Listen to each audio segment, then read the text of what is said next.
সবাইকে স্বাগত জানাচ্ছি। আজকে আমাদের যে রিভিশন ক্লাস, আপনারা দীর্ঘদিন ধরে আমাদের বিটিসি একাডেমিতে আইটিপির পরীক্ষার প্রস্তুতিমূলক কোর্স করেছিলেন। আমাদের একটা ওয়াদা ছিল যখন পরীক্ষার তারিখটি ডিক্লেয়ার হবে তখন আপনাদের কিছু revision class now, model test now. But আমাদের পরীক্ষার ডিক্লারেশনটা এমন সময় এসেছে যে খুবই শর্ট টাইম, বলা চলে যে 9-10 দিন একটা টাইম আমরা পাচ্ছি।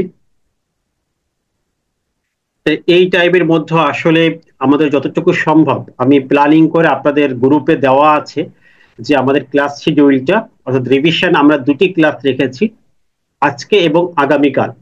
এরপরে দুটি মডেল টেস্ট আমরা নিব। মডেল টেস্টের প্রশ্ন আপনাদেরকে গ্রুপে দেওয়া হবে, আপনাদের হোয়াটসঅ্যাপ গ্রুপে। এখানে দুই দুই তিনটে গ্রুপ একসাথে আছেন, আপনাদের প্রত্যেকের হোয়াটসঅ্যাপ গ্রুপে আমরা দিয়ে দিব। দেন আমরা পরীক্ষাটি আপনি দেওয়ার পরে এটার উপর একটা সলভ ক্লাস দিব। সব মিলে আমাদের চারটি সেশন হবে।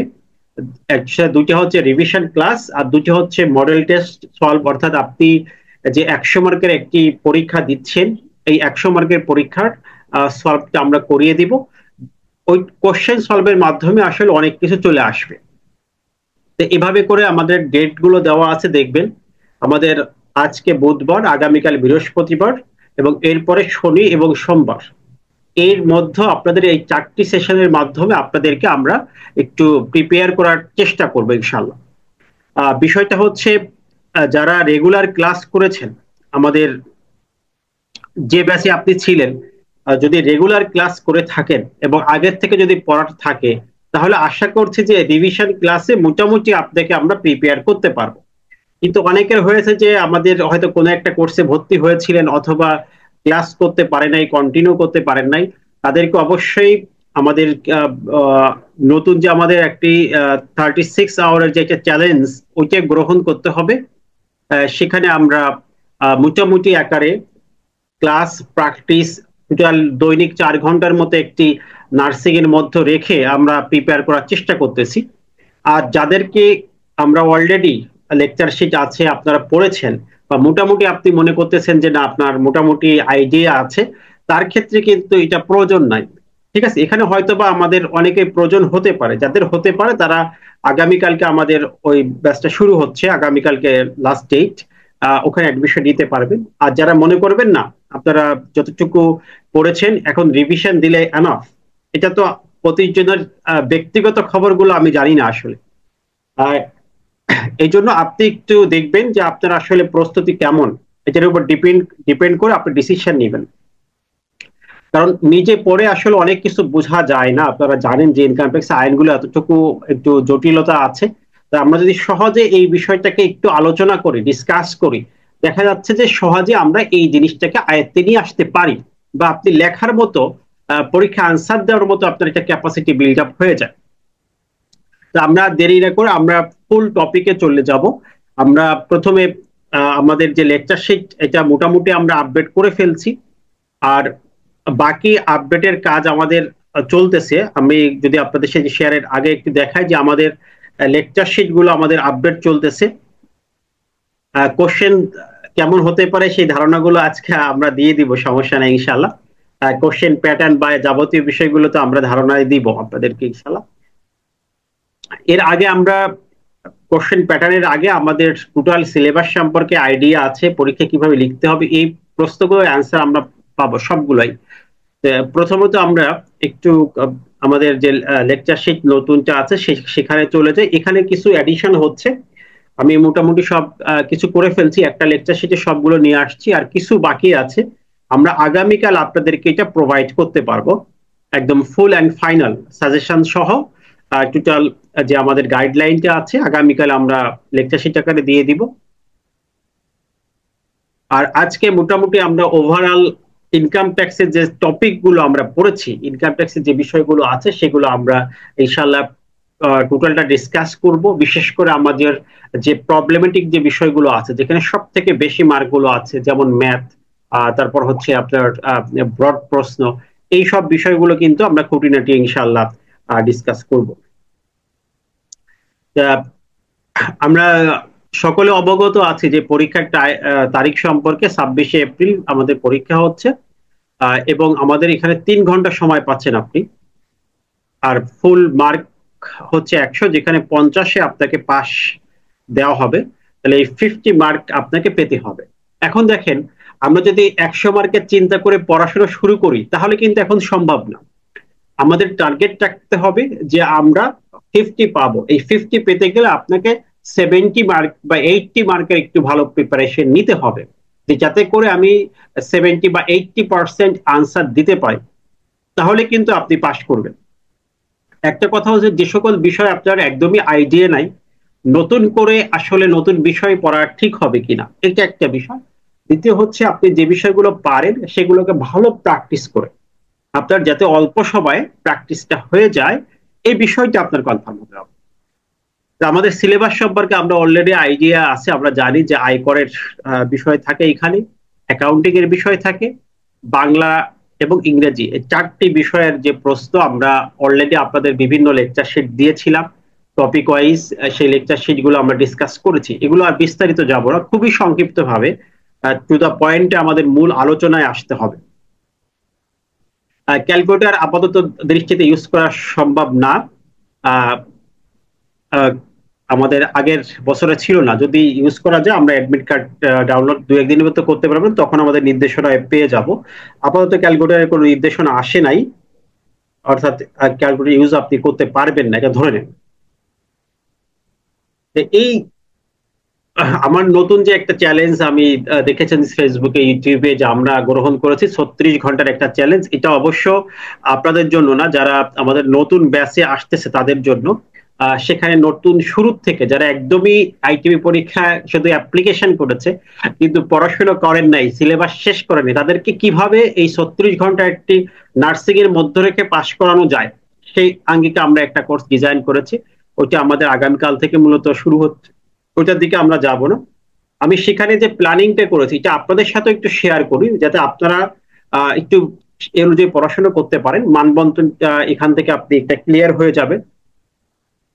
আর যারা মনে করছেন যে না, আমার প্রিপারেশন অবস্থা খারাপ, এখন নতুন করে নিজে পড়ে বুঝে শীট পড়ে আসলে বা আইন পড়ে বুঝে পারাটা খুব কঠিন, সেক্ষেত্রে আমার সাথে থাকবেন, আমি সেখানে প্রতিটা আইন পয়েন্ট বুঝিয়ে দিয়ে ওখান থেকে কনফার্ম করব।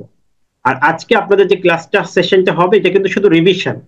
এখানে আমরা যে সংক্ষিপ্ত প্রশ্ন ব্রড এগুলো আলোচনা করব না, জাস্ট আপনারা যেগুলো পড়েছি একটা আইডিয়া আমরা পেয়ে যাব অল্প সময়ের মধ্যে। টোটাল 2 ঘন্টা সেশনে ইনকাম ট্যাক্সের যে বিষয়গুলো থেকে প্রশ্ন আসে, টোটাল একটা আইডিয়া আমরা এখানে জেনারেট করব। যেহেতু আমরা আগে পড়া আছে, কোন কোন জায়গায় আমাদের ভুলগুলো হয় বা কোন কোন প্রশ্নগুলো আসতে পারে, সেগুলো আমরা একটু রিভাইজ করব।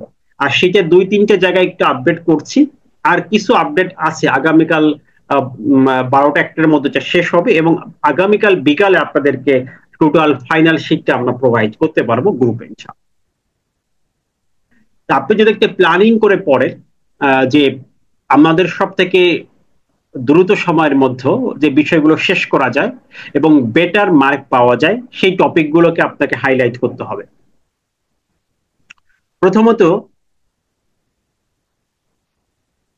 হ্যাঁ, আমরা রেকর্ডেড ক্লাসটা দিয়ে দিব আপনাদেরকে, আপনাদের গ্রুপেই দিয়ে দিব, জাস্ট ইউটিউবে আপলোড দিব, ওখান থেকে দেখে নেবেন।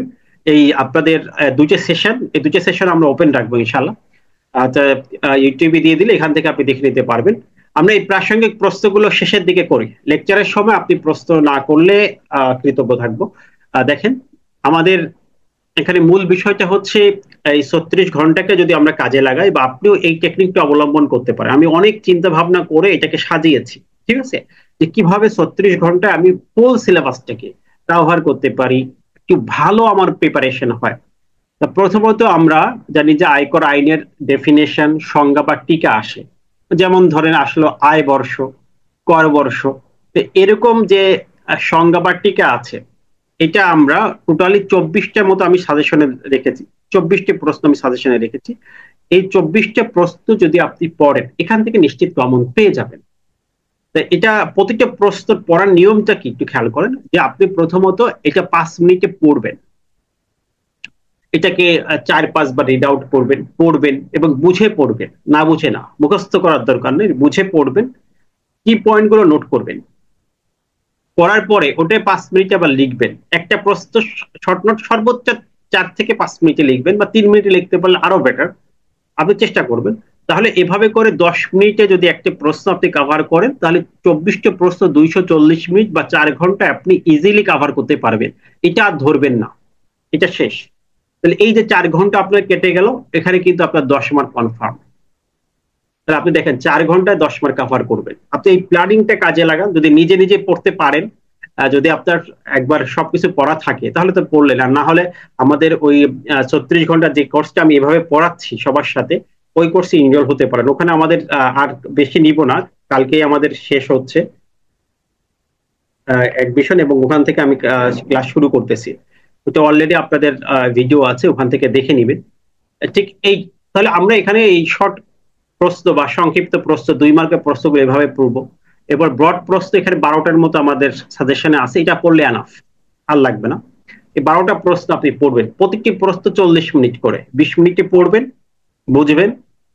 এটা 20 মিনিটে আপনি 5 থেকে 6 বার পড়তে পারবেন। এরপরে 20 মিনিটে আপনি লিখে ফেলবেন প্রশ্ন। লেখাটা খুবই ইম্পর্টেন্ট, তাকে লিখিত এক্সাম দিতে হবে, মনে রাখতে হবে, কারণ আমরা দীর্ঘদিন এই লেখার প্র্যাকটিসে নাই। এখন এই 1 সপ্তাহের মধ্যে আমি যাতে টাইমের মধ্যে সব বিষয়গুলো লিখতে পারি, সেই বিষয়টা আপনি খেয়াল রাখবেন। আমাদের এই 36 ঘন্টার টোটালটাই আমাদের অনলাইন সেশন, এখানে কোনো অফলাইন সেশন নাই। এখানে 2টা প্রশ্ন যদি আপনি পারেন 20 মার্ক। এখন দেখেন আপনি এখানে যদি 10 পেয়ে যান, এখানে 20 পেয়ে যান, এখানে 30 মার্ক। 30 মার্কে আনসার করলে মোটামুটি কিন্তু একটা স্ট্রং আপনার বেস তৈরি হয়ে যাচ্ছে পাশের জন্য। এরপরে আয়কর আইনের যে ম্যাথ, এটাকে অবশ্যই আমাদের করতে হবে, এবং ম্যাথটাকে যদি আপনি 100% পারেন, আপনি অন্য যা লিখবেন এটা মিলে 30 এমনিতেই হবে, আপনি পাস করে যাবেন। ম্যাথে কিন্তু মিনিমাম 20 মার্ক থাকবে।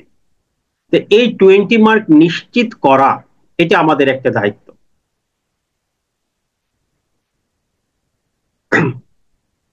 এই 20 মার্ক নিশ্চিত আপনাদের করতে হবে। করতে পারলে আপনি এখান থেকে সহজে বের হয়ে আসতে পারবেন। তো এখানে 4 ক্যাটাগরিজ এর ম্যাথ আজকে আমি দেখাবো, যেগুলো আপনাদের প্রিভিয়াস আলোচনা করা হয়েছে। 4 ক্যাটাগরি থেকে তো 10টার মতো ম্যাথ আপনি প্র্যাকটিস করবেন। আপনাদের সেটি হয়তো 4-5টা প্র্যাকটিস দেওয়া আছে, আর কিছু আমরা কোশ্চেনে দিয়ে দিব, এগুলো থেকে প্র্যাকটিস করবেন।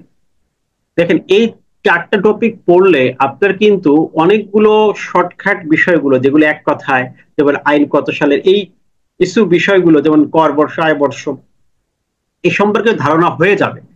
এই ধারণা দিয়েই কিন্তু আপনার শর্ট নোট গুলো তৈরি করা হয়। 1 নম্বরে যে প্রশ্নগুলো আছে বা এক কথায় যে প্রশ্নগুলো আছে, সেই প্রশ্নগুলো এখান থেকেই তৈরি করা হয়।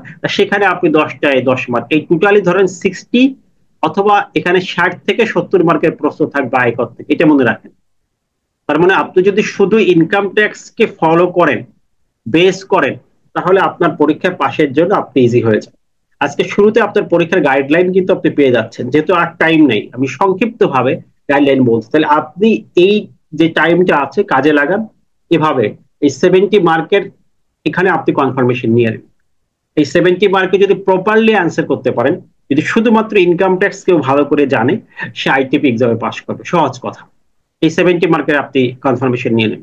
এরপরে আমরা বাংলা ইংলিশে আমরা জানি যে যে প্রশ্নগুলো আসে আমার সাজেশনে দেওয়া আছে, এখানে শুধুমাত্র ফ্রি হ্যান্ড রাইটিং এবং অ্যাপ্লিকেশন লেখা, একটা অ্যাপ্লিকেশন আসবে, হয় বাংলা অথবা ইংরেজিতে, যেভাবেই আসুক একটা অ্যাপ্লিকেশন আপনি পেয়ে যাবেন। তো যদি একটা অ্যাপ্লিকেশন আপনি সঠিকভাবে লিখতে পারেন, এখানে 3 থেকে 4 মার্ক আপনি পাচ্ছেন, বা 5 মার্কও পেতে পারেন। আর বাকিগুলো একটু টাচ করলে মোটামুটি এখানে 50% মার্ক এমনিতেই পাওয়া যায় লিখলে। যেমন ইংরেজিতে ট্রান্সলেশন আসতে পারে, ট্রান্সলেশন লেখার কিছু সিস্টেম আছে, যে বাংলা বাক্য ইংরেজি বাক্য কিভাবে কনভার্ট করবেন, সিস্টেম, ওই টেকনিক অবলম্বন করে আপনি আনসার করলে কিন্তু কিছু না কিছু মার্ক পাবেন। তারপরে এখানে 20-এর ভিতরে আপনি 10 বা 8-9 পেয়ে যাবেন, এটা আপনার জন্য পজিটিভ। আর যারা অ্যাকাউন্টিং ব্যাকগ্রাউন্ডের আছেন, তারা অ্যাকাউন্টিংটাকে ফোকাস করেন, এটা আপনার জন্য প্লাস পায়। আর যারা ল ব্যাকগ্রাউন্ডে আছেন, এলএলবি করেছে, তাদেরকে অ্যাকাউন্টিংকে খুব বেশি ফোকাস করার দরকার নাই, কারণ অ্যাকাউন্টিং এ গতবার আমাদের সহজ প্রশ্নটা এসে গেছে, রেওয়া মিল। এবার আমাদের হয়তোবা চূড়ান্ত হিসাব যেটা, এটা আসতে পারে 10 মার্কের একটা প্রশ্ন। এটা হতে পারে অ্যাকাউন্টিং এ 10ও থাকতে পারে, অথবা 20ও থাকতে পারে। আমরা ধরে নিচ্ছি কমপক্ষে 10 থাকবে, সর্বোচ্চ 20। 20 থাকলে আমাদের কিছু ব্রড প্রশ্ন, শর্ট প্রশ্ন আসবে, তা ওইটা আমাদের শীটে দেওয়া আছে, ওখান থেকে আপনি আইডিয়া নেবেন। তাহলে এই টোটাল 100 মার্কের প্রশ্ন আপনাকে পড়তে হবে। আমি এখানে ঘন্টাগুলো হিসাব করছি কোনটা কোন ঘন্টা পড়বে। যদি এটাকে আপনি ফলো করতে পারেন তাহলে মোটামুটি আপনার প্রিপারেশন শেষ। এরপর হচ্ছে লেখা। আপনি প্রতিটা প্রশ্ন লেখার ক্ষেত্রে টাইমিংটা ফলো করবেন, যে একটা প্রশ্ন লিখতে কয় মিনিট লাগছে। এবং যখন আপনি পরীক্ষার খাতায় আনসারটা শুরু করবেন, অবশ্যই শুরু করবেন হচ্ছে আপনার আহ, যেভাবে আমরা ম্যাথটা শুরুতে অনেকে যারা একদম কনফিডেন্ট 100% পারেন তারা ম্যাথটা আগে করে ফেলবেন। আর যারা ম্যাথটা 100% পারবেন না বা ঘাবড়ানোর কিছু নাই, তারা হচ্ছে আপনি এই ব্রড প্রশ্ন, তারপরে শর্ট প্রশ্ন এগুলো দিয়ে শুরু করে ইনকাম ট্যাক্সের পার্টটা আগে শেষ করবেন। শেষ করে আপনি বাংলা ইংলিশ, এরপরে অ্যাকাউন্টিং, এভাবে করে আমি সাজিয়েছি, এভাবে করে আপনি পরীক্ষার খাতায় আনসার গুলো লিখবেন। তাহলে আপনার জন্য সিস্টেমেটিক ওইটা কি ভালো হবে। হ্যাঁ, ইংলিশে চাইলে আপনি দিতে পারবেন, এখানে আমাদের কোনো বাদ নাই। যদিও প্রশ্ন টশ্ন সবকিছু আমাদের বাংলায় হবে, তারপর ইংলিশে দেওয়ার অপশন আমাদের আছে। এই হলো পরীক্ষা সম্পর্কে আপনাদের প্রাথমিক সকল বিষয় আলোচনা হয়ে গেল। এখন আমরা রিভিশন ক্লাসে চলে যাব। প্রথমত দেখেন, আমাদের এক কথায় কিছু সাজেশন ছিল, এটা আপনি কমাবেন না, এটা আপনি পড়েন, যেটা আমরা আলোচনা করেছি এটা আপনি পড়ে ফেলেন। এখানে আসলে কোনো প্রশ্নের সুযোগ নাই। আর শর্ট নোট যেগুলো ছিল এগুলো আপনাদের মোটামুটি একটা আইডিয়া নিতে হবে। আর শর্ট নোট গুলো পড়ার সময় আপনি অবশ্যই কি পয়েন্টটা পড়বেন। যেমন এখানে আমাদের সাজেশনে টোটাল 26টার মতো শর্ট নোট আমি তৈরি করেছি। এই 26টা শর্ট নোট আপনাকে পড়তে হবে। এই শর্ট নোট পড়লে হবে কি, এখানে যেমন 26টা শর্ট নোট আপনি পড়তেছেন, পাশাপাশি যে ব্রড প্রশ্নগুলো সেখানেও কাজে লাগছে, আবার এক কথায় যে প্রশ্ন সেখানেও কাজে লাগছে। টোটাল ওভারঅল এখান থেকে কাজে লাগছে। তো এখান থেকে আমি মোটামুটি দাগিয়ে দিব যে আপনাদের কোনটা কোনটা মোস্ট ইম্পর্টেন্ট। আমি একদম লাস্ট ক্লাসে আগামীকাল এটা দাগিয়ে দেবো যে এই বিষয়গুলো আপনারা পড়ে থাকেন। ওই বিষয়গুলো পড়লেই হবে। এখান থেকে 26টা আমরা রাখছি, এখান থেকে হয়তো বা আপনার মিনিমাম 20-25টা পড়লে হবে। আমরা কোশ্চেন শেষে নিব, আমরা 9:30টার পরে কোশ্চেন নিব, এর আগে কোনো কোশ্চেন করবেন না প্লিজ।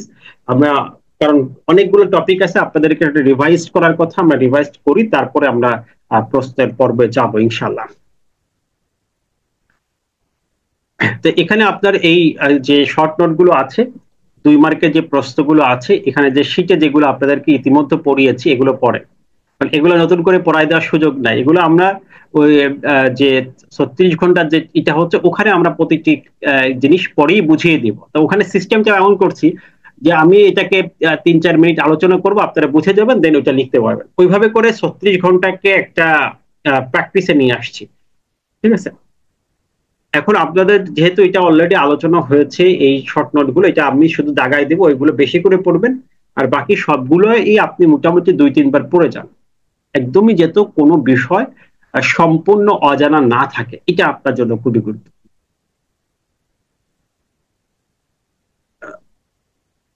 আমাদের স্ক্রিনে এই যে মার্ক করা যাবে না, এটা একটু অফ করে দিই।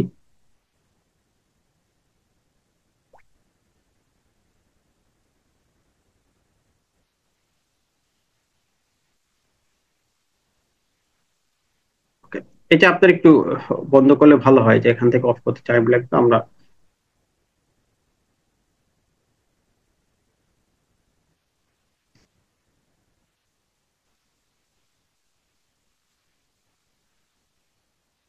তাহলে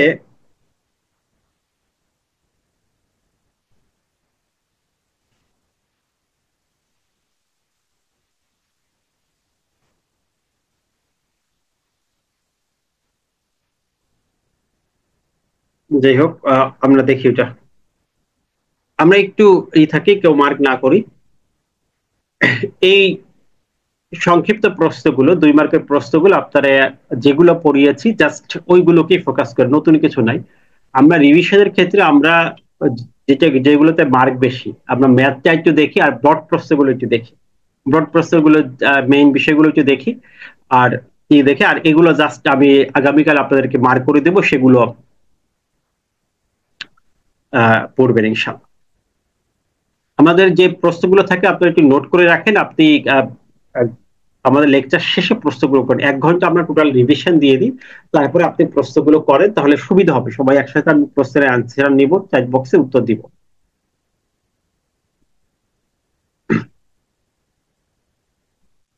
এখন আসেন আমাদের যে ব্রড প্রশ্নগুলোর কথা বলছিলাম, এই ব্রড প্রশ্নের মধ্যে আমাদের কিছু ইম্পর্টেন্ট প্রশ্ন আছে যেগুলো একদম না পড়লেই নয়, এগুলো আপনি অবশ্যই পড়বেন।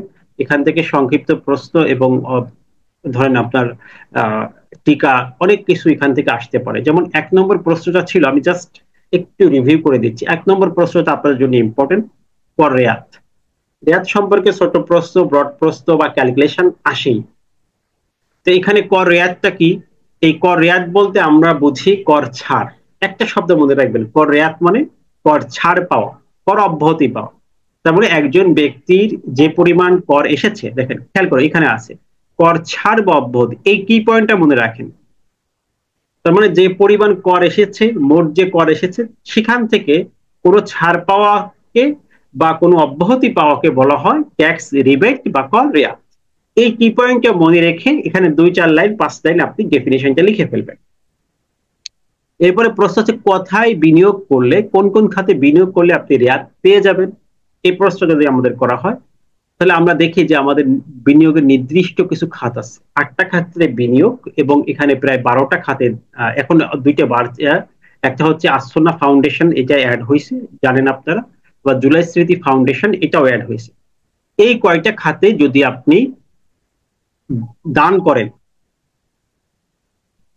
তাহলেও কিন্তু আপনি ট্যাক্স থেকে রেয়াত পাবেন। এখন প্রশ্ন হচ্ছে, ধরেন এইগুলো লেখার ক্ষেত্রে আমাদের যে কাজটা করতে হবে, মনে রাখতে হবে যে ডিরেক্টলি আমি তো এখানে মার্ক করে লিখেছি, ধরেন 1, 2, 8 এরকম 21 পর্যন্ত লেখা আছে, আপনি এভাবে লিখবেন না। এভাবে লিখতে গেলে যেটা ঘটবে, যে কোনো একটা অপশন তো আপনি ভুলে গেছেন, ওই একটার জন্য ওয়েট করতেছেন না। এখানে মোটামুটি আপনি 10-15টা যদিও লিখে ফেলেন, আপনি বোঝা যাবে যে হ্যাঁ এই বিষয়টা আপনি জানেন, পারেন, আপনি ভালো একটি মার্ক এখানে পেয়ে যাবেন।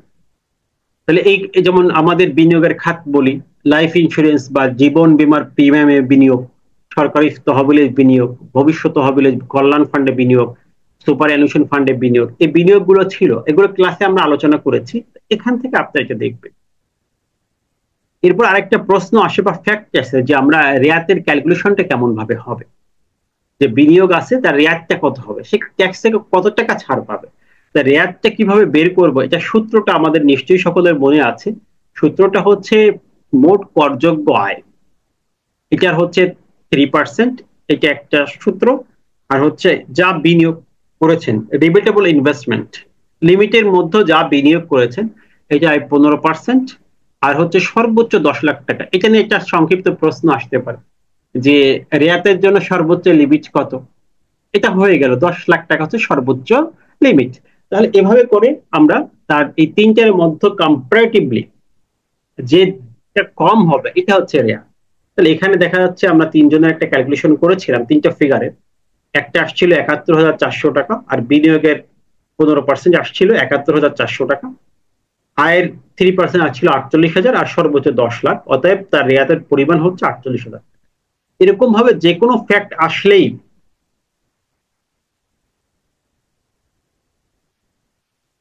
আপনি দানের খাত এবং ইনভেস্টমেন্ট একসাথেও লিখতে পারেন, কোনো সমস্যা নেই। তো দেখেন এই যে একটা প্রশ্ন আপনাদের রিভাইজড হয়ে গেল, এরকম ভাবে বড়, এটা ইম্পর্টেন্ট। আয়কর রিটার্ন কি, এটা ততটা ইম্পর্টেন্ট না। তবে এখান থেকে কিছু প্রশ্ন আসতে পারে যে রিটার্ন দাখিলের পদ্ধতি কি, রিটার্ন দাখিল ব্যর্থতায় কি শাস্তি, এটা দেখা যাচ্ছে আপনার 2 মার্কের জন্য আসতে পারে। তা আমরা জানি যে রিটার্ন দাখিলের সময়সীমাটা আমরা জানি যে ট্যাক্স ডে 30শে নভেম্বরের মধ্যে আমাদের রিটার্নটি সাবমিশন করতে হয়। এটা সকল ব্যক্তিকর্তার জন্য প্রযোজ্য, ঠিক আছে। আর হচ্ছে রিটার্ন দাখিলের ব্যর্থতা হলে আমাদেরকে তখন 266 সেকশন আমাদের প্রযোজ্য হয়, সেখানে আমাদের কিন্তু ফাইন দিতে হয়। কি কি ফাইন দিতে হয় এটার একটা লিস্ট আমাদের এখানে আছে, যে 30শে নভেম্বর রিটার্ন দাখিল না করলে আমাদের এই যে 266 অনুযায়ী আমাদেরকে জরিমানা করা হবে, অথবা একতরফা ভাবে হিসাব হতে পারে, এক্সপার্টি অ্যাসেসমেন্ট হতে পারে, অথবা আমাদের এই যে বিভিন্ন সেবা, গ্যাস, বিদ্যুৎ ইত্যাদি সেবা আমাদেরকে বিচ্ছিন্ন করে দেওয়া হতে পারে। তাহলে এই 3 ধরনের পানিশমেন্ট আমরা দেখি। আমরা এই বিষয়টা খেয়াল করব তাহলে এখান থেকে রিটার্নটা থেকে একটু যথেষ্ট গুরুত্বপূর্ণ আছে, এটা আমাদের আলোচনায় চলে আসলো। এরপরে দেখেন উৎসে আয়কর কি, এই প্রশ্নটা মোস্ট ইম্পর্টেন্ট, এটা আপনারা একটু মার্ক করেন। এই আমাদের শীটের 3 উৎসে আয়কর, আমাদের উৎসে কর বিধিমালা আছে 2024, এই বিধিমালা কিন্তু একটা টপিক, সিলেবাসের একটা বিষয়, এখান থেকে কিন্তু আপনাকে প্রশ্ন করবেই, ধরে নেওয়া হচ্ছে। দেখেন উৎসে কর, আপনি ব্রড প্রশ্ন যদি চান, উৎসে কর দান কর, এই দুইটার থেকে একটা প্রশ্ন হবেই। তো এই দুটো প্রশ্ন পড়লে আপনি একটি কমন পেয়ে যাবেন, দান কর থেকে প্রশ্ন হতে পারে, উৎসে কর থেকে প্রশ্ন হতে পারে। উৎসে করটা কি এটা আমরা জানি, যখন যেখান থেকে আয়ের উৎস, একজন ব্যক্তির আয়ের উৎস যেখান থেকে, সেখান থেকে যদি আগে থেকে ট্যাক্স কেটে রাখা হয়, যার নাম হচ্ছে উৎসে আয়কর। ধরেন যে ব্যক্তির আয়ের উৎস বেতন, বেতন থেকে যদি আগে ট্যাক্স কেটে রাখা হয়, এটা হচ্ছে উৎসে আয়কর। অর্থাৎ আয় পরিশোধকারী ব্যক্তি যখন ট্যাক্স কর্তন করে রাখে, এখানে লেখা আছে, এটাকে বলা হয় উৎসে কর। তো এই কি পয়েন্ট গুলো যদি আপনি ধরে একটু মনে রাখেন, যদি আপনার টোটালটা আগে ভালো করে পড়া না থাকে, তাহলে কিন্তু আমাদের ওই 36 ঘন্টার ওই ব্যাচের বিকল্প নাই, কারণ আমি প্রত্যেকটা পয়েন্ট ওখানে ধরাই দিব। দেখা যাচ্ছে ইজিলি কিন্তু আপনার মুখস্থ হয়ে যাবে, মুখস্থ লাগবে না, ইজিলি বিষয়টা কনসেপ্ট ক্লিয়ার আপনি লিখে আসতে পারবেন। আর যদি আগে আপনার ভালো প্রিপারেশন থাকে, তাহলে দরকার নেই, আপনি আজকের রিভিশন ক্লাসটা দেখেন আর নিজেই ট্রাই করেন। এটা হচ্ছে উৎসে কর। এখন উৎসে কর কয়টা খাতে কাটা হয় আমরা জানি, যে 54টা খাত। সেকশন 86 থেকে আমাদের বলা আছে, 86 থেকে আমাদের 86 থেকে শুরু, আমাদের এই 86 থেকে 54টা সেকশনে আমাদের এই উৎসে কর সম্পর্কে আলোচনা আছে।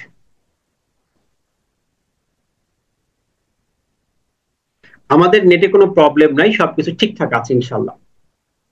এখন উৎসে করের জমাদের একটা বিষয় আছে, যারা উৎসে কর্তনকারী সত্তা, উৎসে কর্তন কি সবাই করতে পারবে না? আপনি মনে রাখবেন যে উৎসে কর্তন সবাই করতে পারে না, কিছু সত্তা আছে, কিছু ব্যক্তি আছে। যেমন আয় পরিশোধকারী ব্যক্তি, তিনি উৎসে কর্তন করে, অর্থাৎ অর্থ পরিশোধকারী ব্যক্তি। সেখানে আছে চাকরি থেকে আয় যাদের আছে, তারা উৎসে কর্তন করে। আর্থিক পরিসম্পদ থেকে যাদের আয় আছে, তারা উৎসে কর্তন করে, এরা হচ্ছে উৎসে কর্তনকারী সত্তা। চুক্তি থেকে যারা আছে, এছাড়া কিছু নির্দিষ্ট ব্যক্তি, এটা আপনি মনে রাখবেন। যেমন কোন কোম্পানি, ফার্ম, ব্যক্তি সংঘ, তহবিল, এরা উৎসে কর্তনকারী সত্তা। পাবলিক প্রাইভেট পার্টনারশিপ, এই নামগুলোকে আপনার মনে রাখতে হবে, যে এই ব্যক্তিগুলো হচ্ছে উৎসে কর্তনকারী সত্তায়। কোন স্বাভাবিক আমরা যারা ব্যক্তি আছি, এই ব্যক্তিগুলো কিন্তু উৎসে কর্তনকারী সত্তা না। তাহলে কারা উৎসে কর্তনকারী সত্তা? এরা উৎসে কর্তন করবে। কখন করবে? যখন আপনাকে কোনো টাকা পরিশোধ করবে, আয় পরিশোধ করবে, আয় থেকেই তো উৎসে কর্তনটা হয়েছে। তাহলে এটা একটা ইম্পর্টেন্ট প্রশ্ন।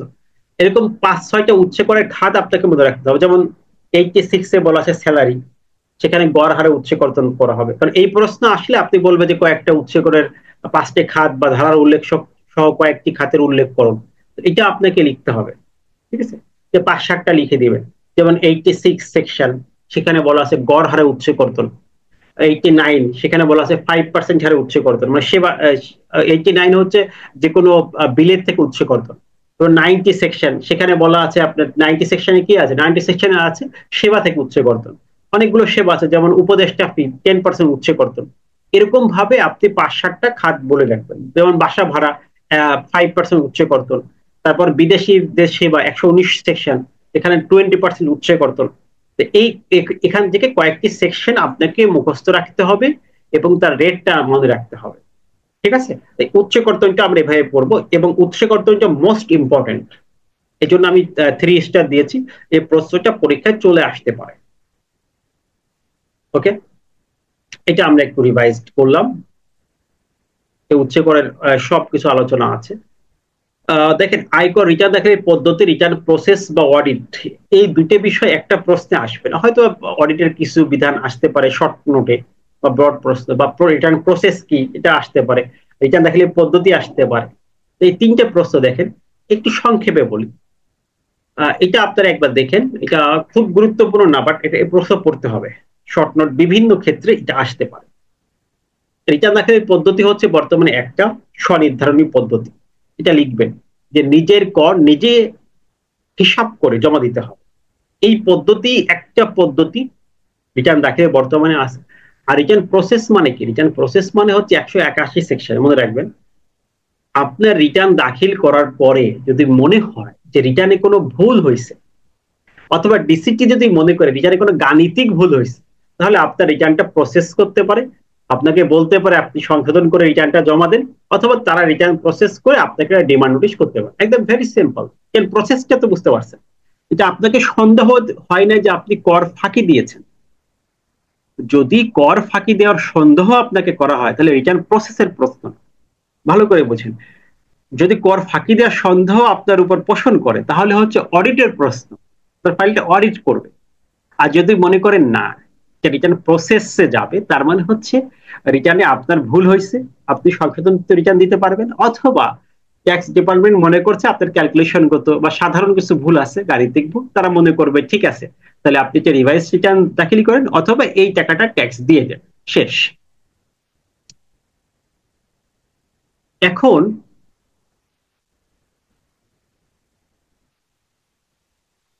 উচ্চকর ব্যর্থতার শাস্তিগুলো এখানে কিন্তু উল্লেখ করা আছে।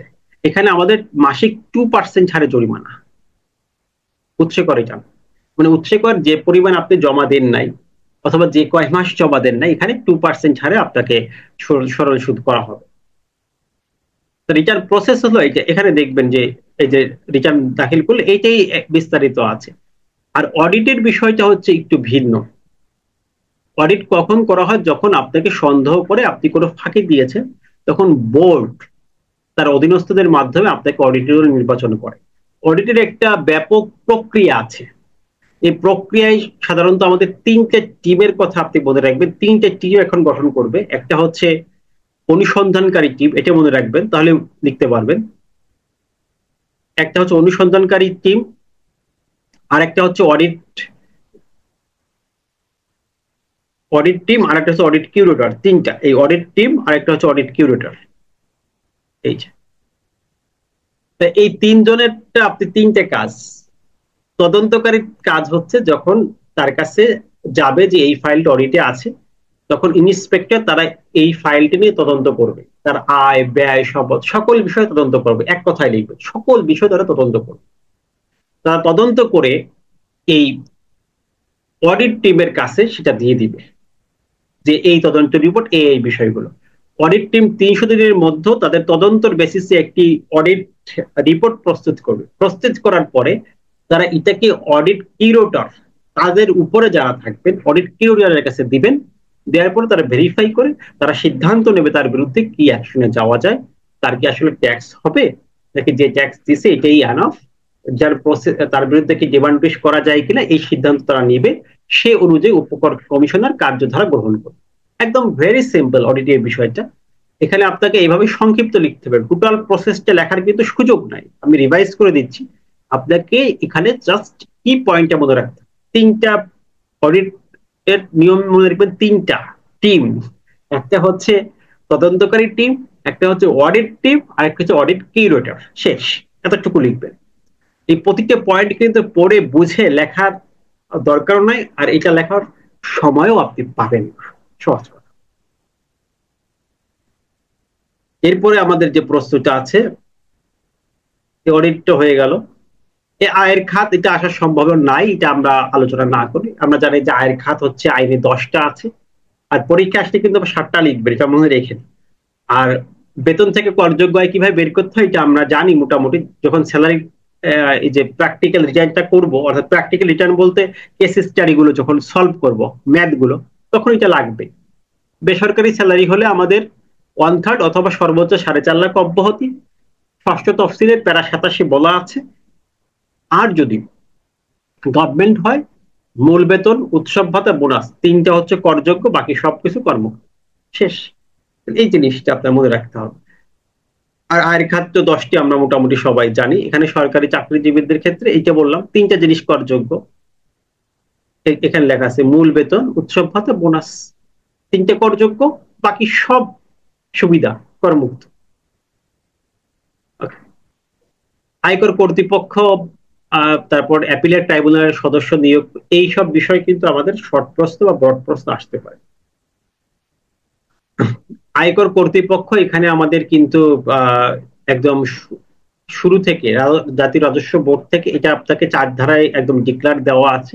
এটাকে আপনাকে বাসায় একটু পড়তে হবে। কর্তৃপক্ষ কারা, একদম শুরুতে হচ্ছে ট্যাক্স ইন্সপেক্টর, এবং এখানে বোর্ড কি কি করতে পারে, আর আরেকটা হচ্ছে তাদের রিটার্ন অ্যাসেসমেন্টের সাথে কে জড়িত, এটা হচ্ছে উপকর কমিশনার। এই প্রশ্ন আসে, কোন কর্মকর্তা কর নির্ধারণ করেন? উপকর কমিশনার। ডিসিটি বা ডিসিটি সমমানের কেউ ট্যাক্স নির্ধারণ করে দেন। এটা অতটা গুরুত্বপূর্ণ না, এটা আমরা খুব বেশি গুরুত্ব দিব না। এরপরে আয় বর্ষ করে বর্ষ, এটা কিন্তু মেইনলি ছোট প্রশ্নে আসে। বা এই বছরে করের হার আমরা এটা সবাই জানি, করমুক্ত সীমাও জানি। চূড়ান্ত কর দায়, এটা আইনে নাই, এটা এসআরওতে আছে, যেখানে উৎসে করি চূড়ান্ত, এই কথাটা আমাদের মনে রাখতে হবে। আশা করে যেটা বুঝতে পারবেন, এখানে চূড়ান্ত কর দায়ের কয়েকটা লিস্ট দেওয়া আছে, এই 5টা হচ্ছে চূড়ান্ত কর দায়ের অন্তর্ভুক্ত হবে। এখন অ্যাপিল থেকে আমাদের অনেক সময় প্রশ্ন আসে, যেমন কর অ্যাপিল কি, উপকরণ কমিশনার যদি আদেশ দেয় তার বিরুদ্ধে কি কি প্রতিকার। ঠিক আছে, অ্যাপিল বলতে কি বোঝায় আমি সহজে বুঝি। অ্যাপিল বলতে বোঝায় যখন উপকর কমিশনার কোন আদেশ দেয়, এই আদেশে করদাতা সংক্ষুব্ধ হয়, স্যাটিসফাই হয় না, তখন সে কি করতে পারে, সে আদেশের বিরুদ্ধে উপরে যেতে পারে, অ্যাপিলে যেতে পারে। আর অ্যাপিলে না যেও আরো দুইটা ওয়ে আছে, সেটাকে রিভিশনে যেতে পারে অথবা এডিআর এ যেতে পারে। তাহলে তার অপশন হচ্ছে 3টা, মনে রাখবেন। একটা হচ্ছে অ্যাপিল, এডিআর আর রিভিশন। এডিআর নিয়ে আমাদের আলাদা একটা প্রশ্ন আছে, ব্রড প্রশ্ন, খুবই ইম্পর্টেন্ট, এটা আসতে পারে। তো এই প্রতিকারগুলো আমাদের দেখবেন, যে কোনো বিষয়ে আপনি সংক্ষুব্ধ হলে অ্যাপিল যেতে পারেন। ঠিক আছে, এটা অতটা গুরুত্বপূর্ণ না, মোটামুটি গুরুত্বপূর্ণ। এরপরে আয়ের খাতের মধ্যে যদি প্রশ্ন আসে তাহলে ব্যবসাটা গুরুত্বপূর্ণ। যে ব্যবসা আয় বলতে কি বোঝায়, কোন খরচগুলো অনুমোদনযোগ্য, কোন খরচগুলো অনুমোদনযোগ্য নয়, বা লোকসান জের টানা, এই সকল বিষয় নিয়ে কিন্তু প্রশ্ন আসে। আমাদের সেকশন 70-তে লোকসান সমন্বয় করার বিধান আছে। আর খরচের ক্ষেত্রে আমাদের এই যে 49 এবং 55, এখানে বলা আছে যে ব্যবসার ক্ষেত্রে মূল পয়েন্টই হচ্ছে খরচ অ্যালাউ এবং ডিসঅ্যালাউ, কোন খরচগুলো অ্যালাউয়েবল ডিসঅ্যালাউয়েবল এই সম্পর্কে এখানে বলা আছে। এটা আপনারা পড়লে পারবেন, এটা খুব গুরুত্বপূর্ণ না, বাট এটা একটু পড়বেন, এটা পরীক্ষা আসতে পারে। আর বাড়ি ভাড়া থেকে এটা এই ধরেন আপনার, আমরা এখন যেটা আলোচনা করলাম, চাকরি, তারপর হচ্ছে ব্যবসা, গৃহ সম্পত্তি, এই সবগুলো ম্যাথের ক্ষেত্রে খুবই গুরুত্বপূর্ণ। ব্রড প্রস্থ এটা স্পেসিফিক নাও হইতে পারে, বাট ম্যাথ এবং ব্রড প্রস্থ দুটাকে আপনি একসাথে শেখার জন্য যা শিখবেন। গৃহ সম্পত্তি আয় কি, সেখানে আমাদের অ্যালাওয়েবল এক্সপেন্স আছে, এখানে সেকশন 38টা, সেকশন 38, এই সেকশনটা খুব গুরুত্বপূর্ণ। ঠিক আছে, এই সেকশনটা হচ্ছে কোন খরচগুলো গৃহ সম্পত্তি অ্যালাউ করা হয়, এই সেকশন 38। এখানে আমাদের কি পয়েন্ট গুলো মনে রাখতে হবে, এই প্রশ্ন কিন্তু আমাদের মোটামুটি ভালোই ইম্পর্টেন্ট। আমাদের এখান থেকে কি পয়েন্ট গুলো মনে রাখবেন, যেমন আহ আপনি যদি বাড়ির কোনো বীমা করা থাকে, গৃহ সম্পত্তি বীমা, এই খরচ কিন্তু আপনি বাদ দিতে পারবেন। কোনো ট্যাক্স প্রদান করে থাকেন গৃহ সম্পত্তির এগেনিস্ট, যেমন হোল্ডিং ট্যাক্স আছে, মিউনিসিপ্যাল ট্যাক্স আছে, এই সকল খরচগুলো কিন্তু বাদ দিতে পারবেন। এরপরে অন্য কোনো ফি, মূলধনী চার্জ, এগুলো বাদ দিতে পারবেন। তারপরে যদি ঋণের সুদ, যদি আপনি ঋণ নিয়ে থাকেন, এগুলো বাদ দিতে পারবেন। এরপর হচ্ছে যে আপনি সাধারণ যে মেরামত খরচ আছে, এটা আপনি বাণিজ্যিক হলে 30%, আর অবাণিজ্যিক হলে আপনি 25%। এই এখান থেকে কিন্তু শর্ট প্রশ্ন আসে, এক কথায় আসে যে বাণিজ্যিক হলে সেখানে আমাদের কতটা ছাড় পাবো, 30%, আর অবাণিজ্যিক হলে আমরা 25% ছাড় পাবো। এটা একটু দেখেন। এরপরে এই 11 নম্বর প্রশ্ন, এটা মোস্ট ইম্পর্টেন্ট, এটা অনেক সময় আসে, এটা আপনি স্টারমার করে রাখতে পারেন। 11 নম্বর প্রশ্নটা কেন আসে এটা বলি। এটা হচ্ছে আপনাদের নিয়ে প্রশ্ন, যারা এই যে ইনকাম ট্যাক্স প্রফেশনাল হবেন বা ইনকাম ট্যাক্স আইনজীবী বলা হয় এখন, আইনজীবী যারা হবেন তাদের নিয়ে এই প্রশ্নটা, যে কর প্রতিনিধি কারা এবং তাদের কাজ কি। বা এরকম হইতে পারে যে আয়কর প্রতিনিধি হিসেবে বা আয়কর আইনজীবী হিসেবে আপনার এই ব্যক্তির ফ্যাক্ট আসলে সেখানে আপনার মতামত কি সলিউশন দিবেন তাকে, এরকম কিছু প্রশ্ন আপনার সাথে এখানে করতে পারে।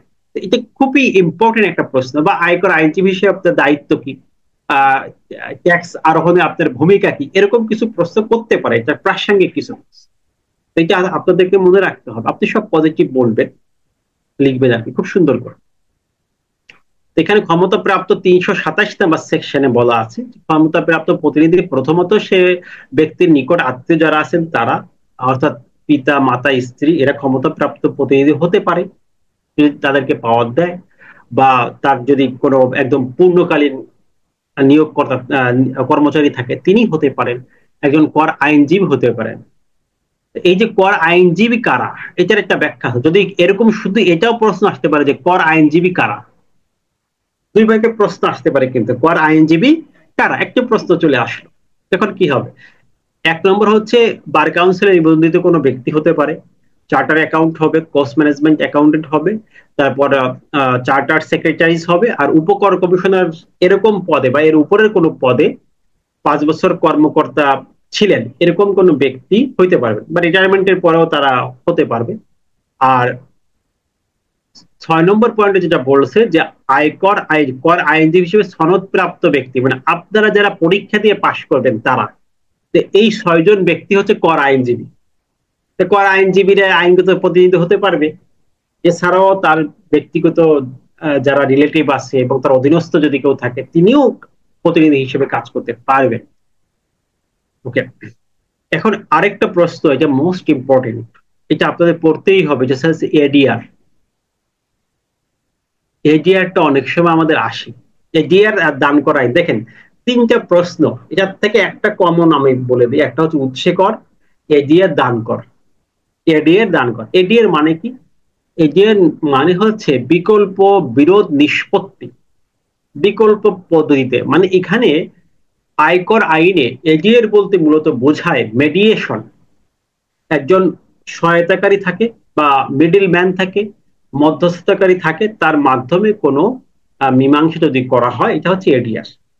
যে সরাসরি ডিসিটি একটি রায় দিল, ডিসিটি একটি হিসাব করলো, তার বিরুদ্ধে আমি সংক্ষুব্ধ হলাম, সংক্ষুব্ধ হওয়ার পরে আমার মনে হলো যে আমি অ্যাপিলে যাব না, আমি এটা নেগোসিয়েশন করবো, তাদের সাথে একটা সমঝোতায় এসে ট্যাক্সটা দিয়ে দিন, তখন আপনি চাইলে 500 টাকা ফি জমা দিয়ে এডিআর এ যেতে পারেন। এবং মনে রাখবেন, মামলার যে কোনো পর্যায়ে এডিআর এ যাওয়া যায়। মামলার যে কোনো বলতে কি, আপনার তো যে কোনো অ্যাসেসমেন্টের বিরুদ্ধে যাবেন, অ্যাসেসমেন্ট হওয়ার পরে যদি অ্যাপিলে থাকে সে অবস্থায় এডিআর এ যেতে পারবেন, যদি এটা ট্রাইব্যুনালে থাকে তাও এডিআর এ যেতে পারবেন, যদি হাইকোর্টে থাকে তাও এডিআর এ যেতে পারবেন।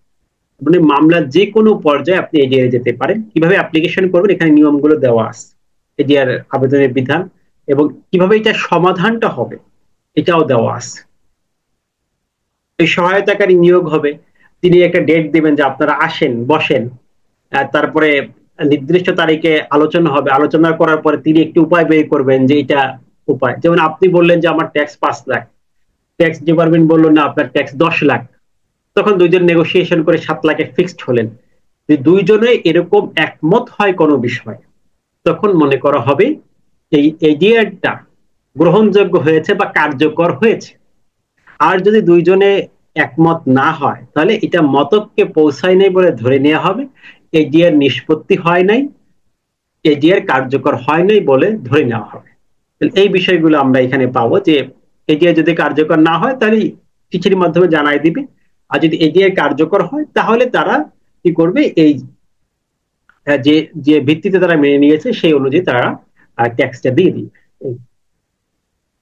এবার আরেকটা প্রশ্ন, এটা বেশি ইম্পর্টেন্ট না, তারপর একবার দেখতে পারেন।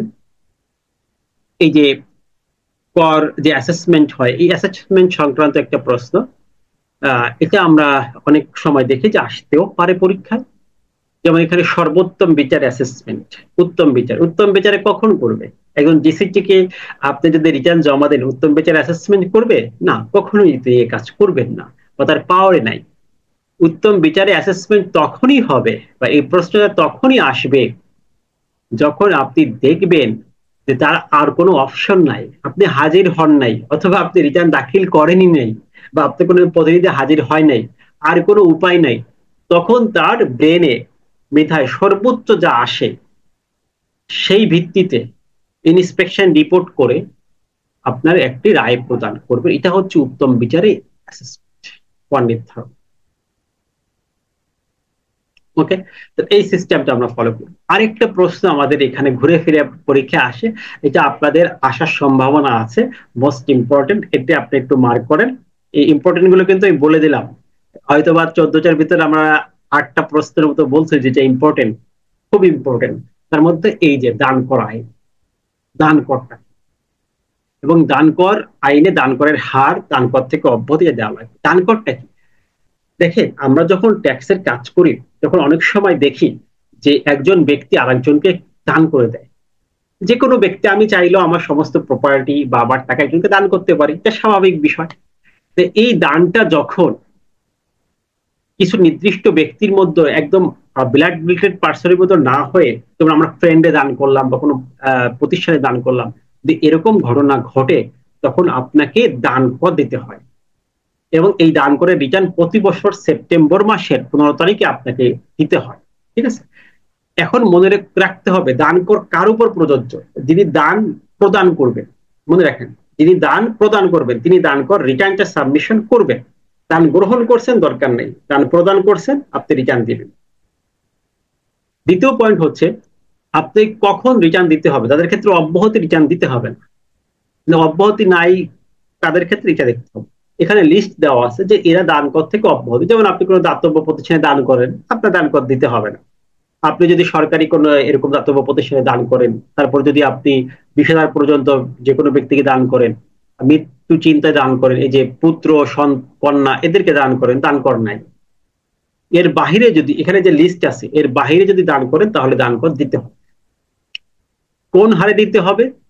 এখানে হচ্ছে দেখেন, আমাদের যে 20,000 টাকা অব্যাহতি আছে সীমা, তাদের অব্যাহতি সীমা, তাদের অব্যাহতি সীমা সাধারণত 20,000, অন্যান্য ক্ষেত্রে এই 20,000 থেকে 5 লাখ টাকা পর্যন্ত 5%।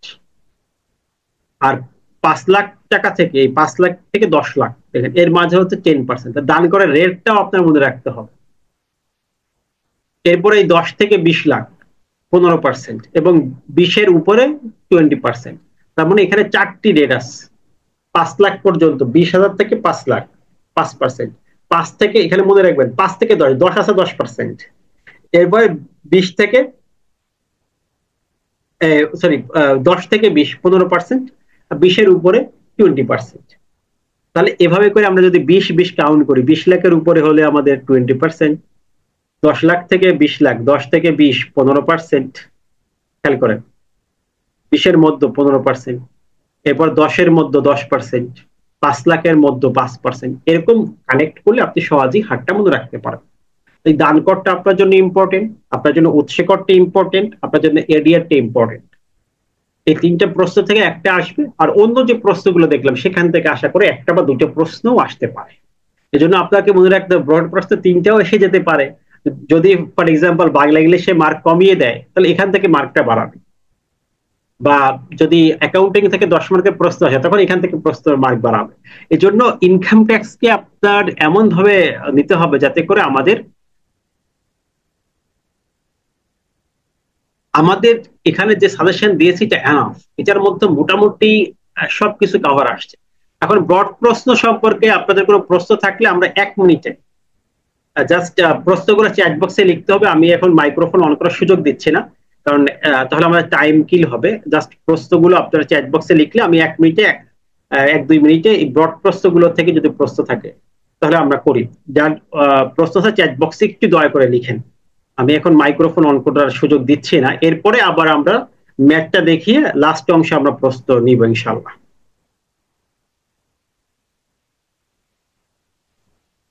আপনাদের শীটটা কিছু আপডেট হচ্ছে, এটা আমরা দানকর থেকে ম্যাথ আসবে না, আপনাদের শীটটা কিছু আপডেট হচ্ছে, এ কথা আমি বলেছি যে শীটটা কিছু আপডেট হয়েছে, এবং উত্তর সহ অনেকগুলো আমরা বিষয় এনেছি। আগামীকাল ইনশাল্লাহ আমরা শীটটা দিতে পারবো।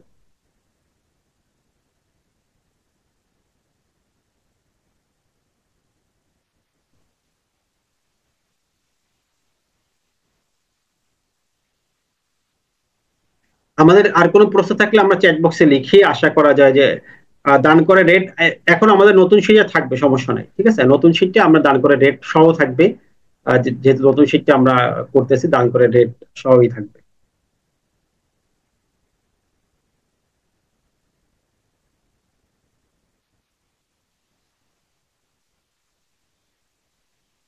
না, ম্যাথে কখনো IT10BB বা IT10B এগুলো আসবে না।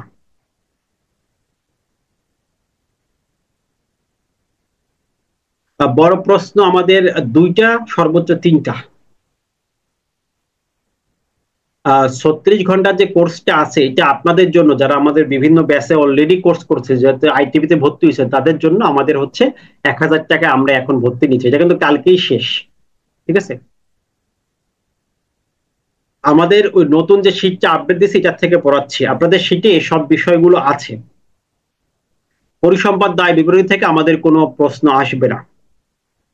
আপনি নিজের মতো ভাষায় লিখতে পারবেন, তবে বুঝে, মানে অবশ্যই আপনি একটা কথা মনে রাখবেন, এখানে যখন অ্যান্সার করবেন আপনার ভাষায় লিখতে পারবেন, কিন্তু এটা তো একটি আইন, নিজের ইচ্ছা মতো হবে না, আইনের জিনিসটা থাকতে হবে। নতুন ক্লাস আমাদের এই যে 36 ঘন্টার এটা শুরু হয়ে যাচ্ছে, আগামীকাল থেকে ইনশাল্লাহ শুরু হচ্ছে।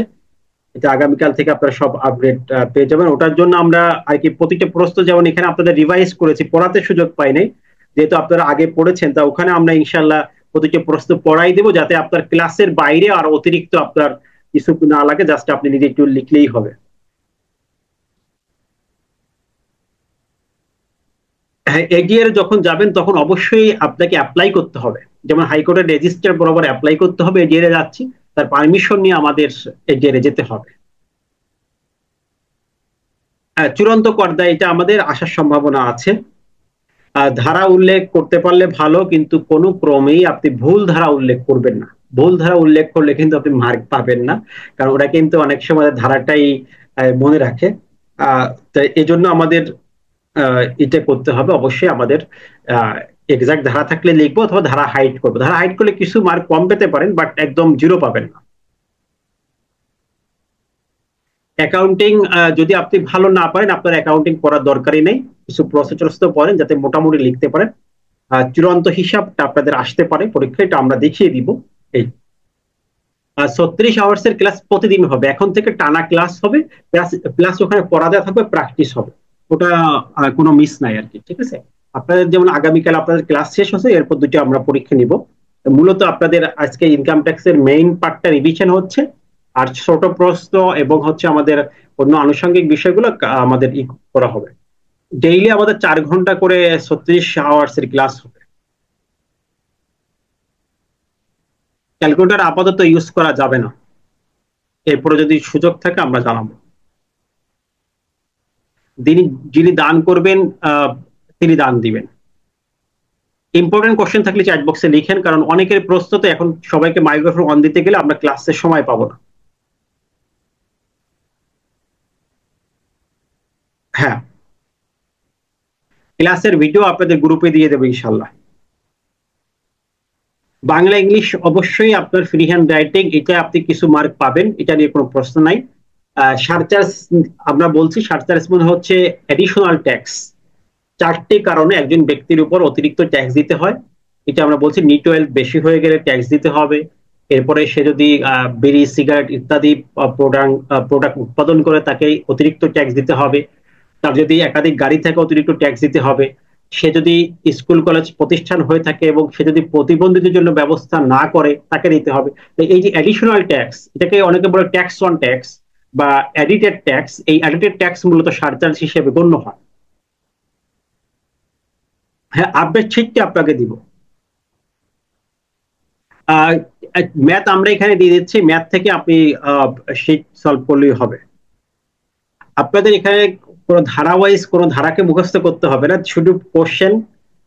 আর ইম্পর্টেন্ট কোনো ধারা ওরকম নাই, যেগুলো আছে আমাদের প্রশ্নের কেন্দ্রিক, টপিক কেন্দ্রিক, ঠিক আছে। না, আপনাদের ক্লাস তো আগামীকাল শেষ, রিভিশন ক্লাস। এর এরপরে 36 ঘন্টা এটা আপনাদের হবে। পরীক্ষা ঢাকা শহরেই হবে, ঠিক আছে।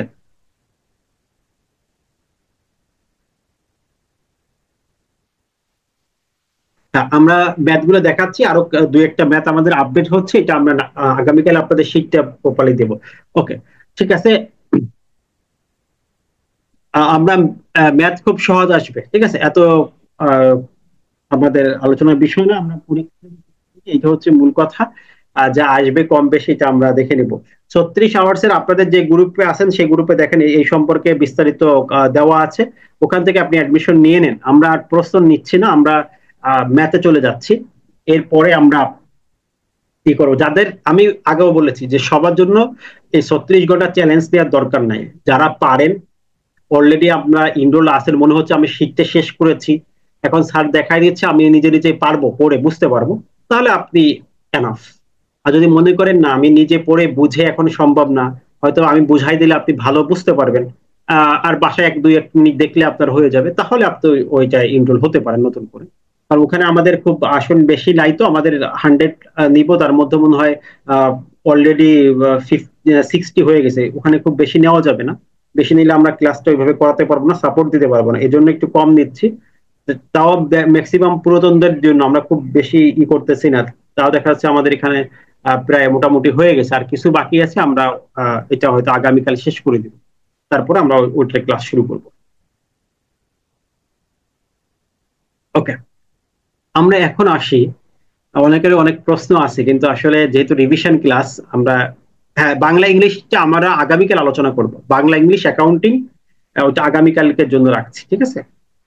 সমস্ত ক্লাসগুলো অনলাইনে হবে, আর প্র্যাকটিসটাও আমরা অনলাইনে করব, প্লাস অফলাইনে আমাদের কিছু প্র্যাকটিস থাকবে ইনশাল্লাহ। আর যদি কেউ চান যে না আমি অফলাইনে আসবো, অফলাইনে একটা দিন আমরা শনিবারে আমরা অফলাইনে একটা ডে লং প্রোগ্রাম করতেছি। এটা মূলত আমাদের কয়েকজন অলরেডি অফলাইন করবেন তাদের জন্য। তা ওখানে আমাদের মাত্র 35টা সিট আছে। ওটা ডে লং ব্যাপী হবে, একদম সকাল থেকে 6টা থেকে, সরি, সকাল 10টা থেকে শুরু করে সন্ধ্যা 6টা পর্যন্ত ডে লং প্রোগ্রাম হবে, টোটাল সাজেশন, রিভিশন, পরীক্ষা, ওখানে একসাথে আমরা মোটামুটি সবকিছু শেষ করব। ওটা নিলেও আপনার হবে। তা ওটা আমরা আবার সিট কম, যদি কেউ আসতে চান আগে থেকে নক দিয়ে আমাদের গ্রুপে, তারপর আপনি হয়তো বা আসতে পারবেন। ওকে, এখন আমরা আসেন তাহলে ম্যাথের বিষয়টা দেখি। এখানে আরেকটা প্রশ্ন আমি পড়াইনি, এটা অ্যাডভান্স ট্যাক্স, এটাও আপনারা একটু দেখে নিন যে অগ্রিম করটা। এখান থেকে আমাদের সাধারণত শর্ট প্রশ্ন আসে, অনেক সময় ব্রড প্রশ্ন আসে। আমরা জানি প্রিভিয়াস ইয়ারে 6 লাখ টাকার বেশি ইনকাম হলে তাকে অগ্রিম ট্যাক্স দিতে হয়, এবং 4 কিস্তিতে দিতে হয়। এটা হচ্ছে 15ই সেপ্টেম্বর, 15ই ডিসেম্বর, 15ই মার্চ, 15ই জুন, এভাবে করে 4টা কিস্তিতে অগ্রিম ট্যাক্স দিতে হয়। আপনারা আহ, যারা ম্যাথ করেছেন আপনারা জানেন যে ম্যাথ থেকে যে প্রশ্নগুলো আসবে আমাদের এখানে একদম ভেরি সিম্পল প্রশ্ন। আপনি একটু লিখে নিন যে একটা হচ্ছে আমরা চাকরি, এই ম্যাথটা স্পেসিফিকলি করব, চাকরি আয়। এরপর হচ্ছে ভাড়া আয়, ভাড়া আয় থেকে আমাদের আসার সম্ভাবনা আছে। এরপরে হচ্ছে ব্যবসা আয়। আরেকটা হচ্ছে বিভিন্ন মিক্স, যেমন কৃষি থাকলো, কৃষির সাথে আমাদের মূলধনী আয় থাকলো, অথবা ব্যাংক সূত্রতে এগুলো থাকলো, ফিনান্সিয়াল অ্যাসেট। এখান থেকে কিন্তু আমাদের প্রশ্ন আসার সম্ভাবনা আছে। তাহলে এই 4 ক্যাটাগরির ম্যাথ আমাদের আসতে পারে। তাহলে এই 4টা টপিক, আবারও বলি, এই 4টা টপিকের ম্যাথ আমাদের আসতে পারে। সারাদিনের ফি হচ্ছে, ওখানে আমরা টোটালি ফি রাখতেছি 1500 টাকা। 1000 টাকা ফি, আর হচ্ছে আপনাদের খাবার এবং হচ্ছে আপনাদের শীট বাবদ, শীট প্রিন্টেড কপি থাকবে সাজেশন সহ, ওটার জন্য টোটাল 500 টাকা আমাদের রাখা হচ্ছে। ওখানে ফি মূলত 1000 টাকা। এই হচ্ছে বিষয়।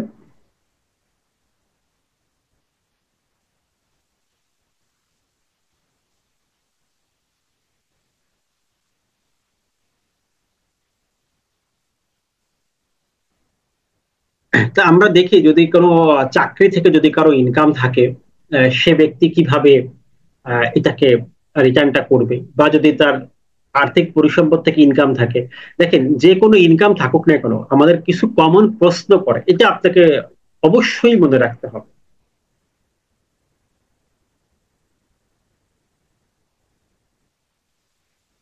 ওকে, 1 নম্বর হচ্ছে আমাদের প্রথম প্রশ্ন থাকতে পারে যে কোনো বিষয় থেকে করযোগ্য আয় কত, করযোগ্য আয় কত। For example. এরপর কর দায় কত, করযোগ্য আয়টা আমরা কিভাবে বের করি? যদি স্যালারিড পার্সন হয়, তাহলে যদি বেসরকারি হয় আমরা বের করি 1/3 করমুক্ত, অথবা 4.5 লাখ টাকা, যেটা কম করমুক্ত আর বাকিটা করযোগ্য। যেমন আমরা একটা নিয়ম দেখেছি যে 13.5 লাখ টাকার একটা ফিগার আমরা মনে রাখি, দেখেন এই 13,50,000, এই 13,50,000-এর উপরে যদি কারো ইনকাম হয়, তাহলে তার করমুক্ত হচ্ছে 4.5 লাখ টাকা, অন্যথায় 1/3। তা এই ইনকাম ট্যাক্সের এমন ম্যাথ গুলো, এটার জন্য খুব ক্যালকুলেশন লাগে না, কিন্তু আপনাকে মুখস্থ করে ফেলা যায় খুব সহজে, ইজিলি। তাহলে এখানে আপনি যদি বেসরকারি হয় তাহলে এভাবে করযোগ্য আয় বের করুন। আর সরকারি হলে 3টা যোগ দিবেন। 3টা কি কি দেখেন, মূল বেতন, উৎসব ভাতা, আর হলো বোনাস। বোনাস এখানে নাই, না থাকলে নাই, 2টা থাকলো 3টা থাকলো, যোগ দিলে করযোগ্য আয় শেষ। তাহলে চাকরি হলে এভাবে, যদি আমাদের বাড়ি ভাড়া হয় তাহলে করযোগ্য আয়টা কি হবে? করযোগ্য বলতে নিট আয়, সেখানে নিট আয় হচ্ছে খরচগুলো বাদ দিলে আইনে যে খরচগুলো পাওয়া যাবে, যেমন শূন্যতা ভাতা থাকতে পারে, সুদ থাকতে পারে, লোনের ইন্টারেস্ট থাকতে পারে, এই খরচগুলো বাদ দিলে প্রাপ্ত ভাড়া থেকে মোট ভাড়া নির্ণয় করতে হবে সেকশন 37 অনুযায়ী, এবং 38 অনুযায়ী খরচগুলো বাদ দিলে যা থাকে এটা করযোগ্য হয় বা নিট আয়, এটার উপর আমাদেরকে ট্যাক্স দিতে হবে। যদি কৃষি থাকে, যদি শুধুমাত্র কৃষি থাকে, তাহলে কিন্তু আমাদের করমুক্ত হচ্ছে অতিরিক্ত 2 লাখ, যেমন 3.5 লাখ ছিল হয়ে যাবে 5.5 লাখ। আর যদি অন্য আয়ের সাথে কৃষি থাকে তাহলে তার করমুক্ত সময় একই রকম থাকবে। আর করযোগ্য আয়টা হবে যদি সে হিসাব না থাকে, তাহলে 60% খরচ আর 40% করযোগ্য আয়। তার মানে যদি যদি এখানে কৃষি থাকে, সেল উল্লেখ থাকবে যে কৃষি পণ্যের বিক্রয় মূল্য এত, যা বিক্রয় মূল্য তার 40% আপনি ইনকাম দিয়ে দিবেন, আর 60% খরচ দিয়ে দিবেন। তার মানে করযোগ্য আয় হচ্ছে 40%, সেলস এর 40%। দেখেন, মূলধনে যে আয়, মূলধনে আয় বলতে এখানে বলা হচ্ছে জমি বিক্রি থেকে যদি আয় হয়, এখানে কোনো করযোগ্য আয় নাই, এটা সম্পূর্ণই করযোগ্য আয়, আর তার উৎসে করটা ফাইনাল ট্যাক্স। আর ব্যাংক সুদ বা ব্যাংক ইন্টারেস্ট বা এফডিআই সুদ, টোটালটাই করযোগ্য আয়। ঠিক আছে, টোটালটাই করযোগ্য আয়। আর অন্যান্য উৎস থেকে যে আয় আছে এটা সম্পূর্ণটাই করযোগ্য আয়, এটা মনে রাখবেন। তাহলে আমাদের ডিফারেন্স আসতেছে চাকরি থেকে আয়ের ক্ষেত্রে, আসতেছে বাড়ি ভাড়া আয়ের ক্ষেত্রে, কৃষি আয়ের ক্ষেত্রে। আর একটা জিনিস আছে ব্যবসা আয়ের ক্ষেত্রে। ব্যবসা আয়ের ক্ষেত্রে করযোগ্য আয় হচ্ছে আপনার সমস্ত খরচ বাদ দিয়ে, সেকশন 49-এ আমরা যে খরচগুলো পাই ব্যবসার সেলস থেকে, এই সমস্ত খরচগুলো বাদ দিলে যে আয় থাকে এটা হচ্ছে ব্যবসা থেকে নিট আয় বা করযোগ্য আয়, এটার উপর ট্যাক্স দিব। আমাদের বেসিক্যালি বাড়ি ভাড়াটা ইম্পর্টেন্ট, এবং স্যালারিটা, দুটি জিনিস, দুটি মেয়াদ থেকে আশা করা যায় একটা মাস্ট, আর একটা হয়তো বা প্যাচগোছ থাকতে পারে। বাড়ি ভাড়া হয় ডিরেক্ট আসবে, অথবা আপনার এই চাকরি ডিরেক্ট আসবে, এই দুটো আপনি থেকে একটা ম্যাথ কমন পাবেন 10 মার্ক, এটা নিশ্চিত থাকে। তাহলে চাকরিটা আমরা কিভাবে বের করবো, এটা মোটামুটি একটা আইডিয়া পেয়ে গেলাম।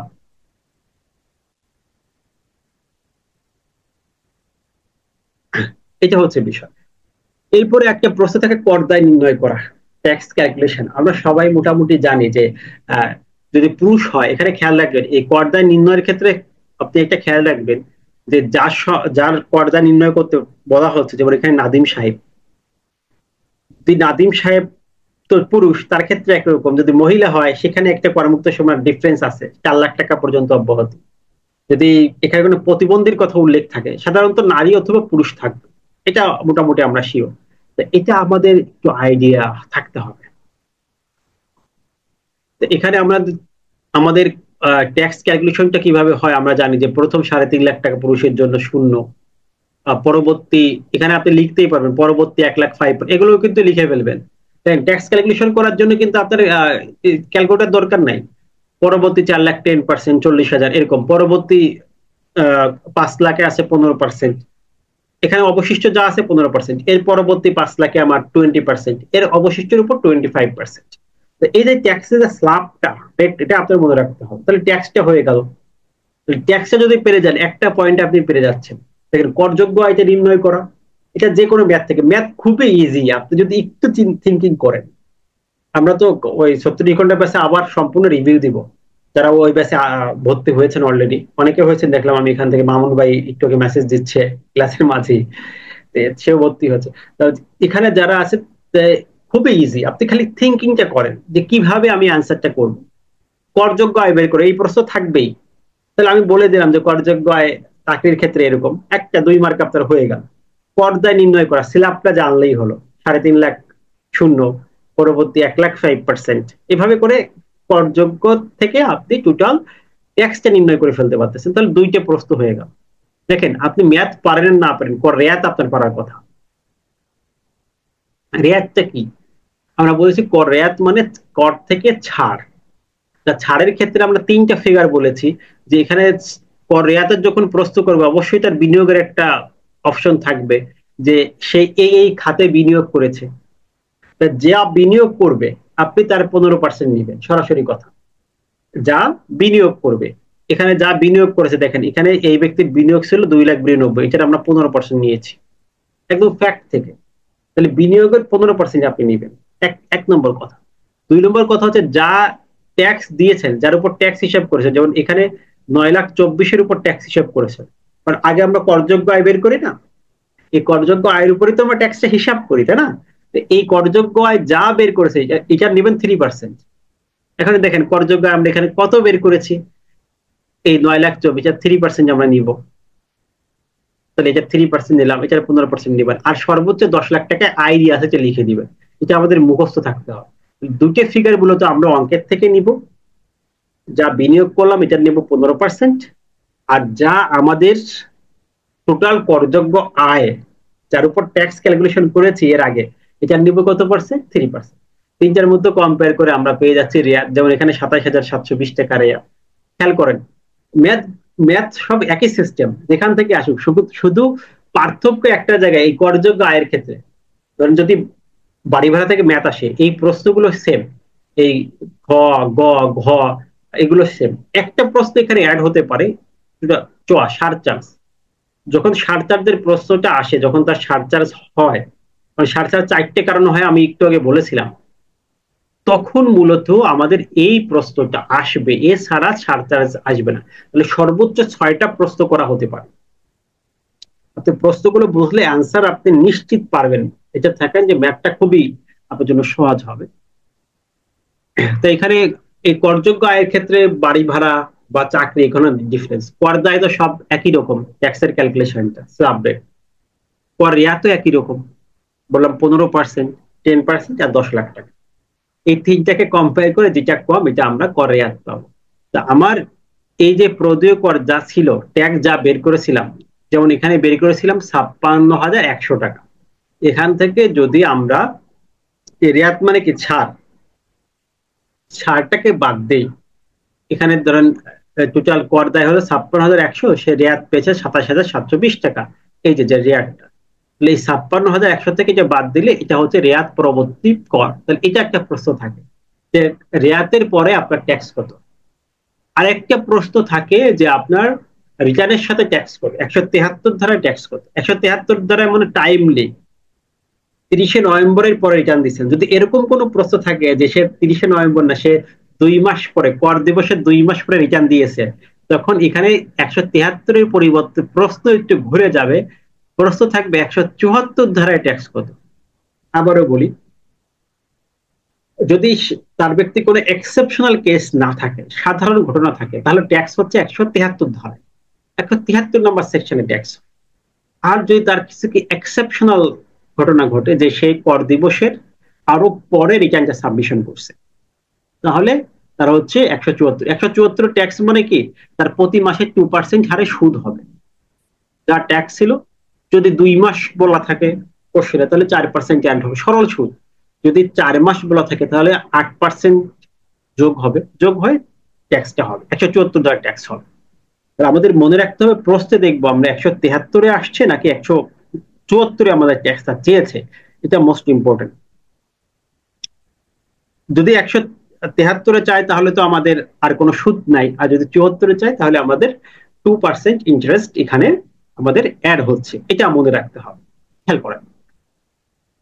তাহলে এটা আমাদের একটা বিষয় গেল। তাহলে আমাদের এই প্রদেয় করটা কিভাবে বের করতে হয়, ট্যাক্স আফটার রিবেট, যেটা মূল ট্যাক্স থেকে আমরা যখন ছাড় পাই, রেয়াত পাই, রেয়াত বাদ দিলে এটা থাকে হচ্ছে ট্যাক্স আফটার রিবেট বা প্রদেয়। আর সেখান থেকে যদি কোনো উৎসে কর থাকে, 3টে বিষয় আমরা ট্যাক্স ক্রেডিট পাই। একটা হচ্ছে উৎসে কর, আরেকটা হচ্ছে অগ্রিম কর, আরেকটা হচ্ছে গত বছরের অতিরিক্ত কর। এটা মনে রাখবেন, তিনটা কর আমরা প্রদেয় কর থেকে মাইনাস করার সুযোগ পাই বা ক্রেডিট পাই। কয়টা বিষয়? আবার বলি, কয়টা বিষয়? তিনটা বিষয়।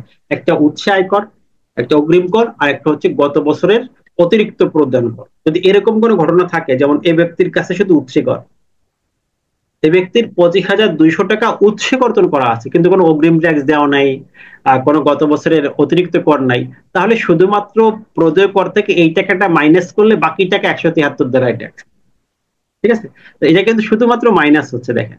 তাহলে আমাদের এখানে প্রদেয় কর হচ্ছিল আপনার 28,380 টাকা, সেখান থেকে উৎসে করতে মাইনাস করলে তার 31,080 টাকা প্রদান করা লাগবে। এখন সে রিটার্নের সাথে 3180 টাকা, 3180 টাকা প্রদান করলে হয়ে যাবে। তার মানে এখন দেখেন, যে কোনো ম্যাথ যদি আমরা সলিউশন করতে চাই, একদম ভেরি ইজি, খুবই সিম্পল ভাবে আমরা ম্যাথটা সলিউশন করতে পারি। এই সলিউশন করার জন্য আমাদের টেকনিক গুলোকে ফলো করতে হবে, যে আমার এখানে ম্যাথে কয়টা প্রশ্ন থাকে, তার প্র্যাকটিসটা আমরা কিভাবে করব, এই করযোগ্য আয়টা বের করে, এটা হচ্ছে আপনার মূল কাজ। বাড়ি ভাড়া, তারপর হচ্ছে আপনার কৃষি, এরপর হচ্ছে ব্যবসা, চাকরি, এই চারটা ক্ষেত্রের থেকে কিভাবে করযোগ্য আয়টা বের করতে, এটা আপনি বুঝে দিবেন, এটা আপনার দায়িত্ব। তাহলে করযোগ্য আয়টা সহজে বের করতে পারবেন। আর বাকিগুলোর ক্ষেত্রে পুরাটাই করযোগ্য আয়, এটা বলেই দিলাম। বাকি যে ইনকাম সোর্স গুলো আছে, এই ইনকাম সোর্স গুলোর ক্ষেত্রে টোটালটাই আপনার করযোগ্য আয় হবে।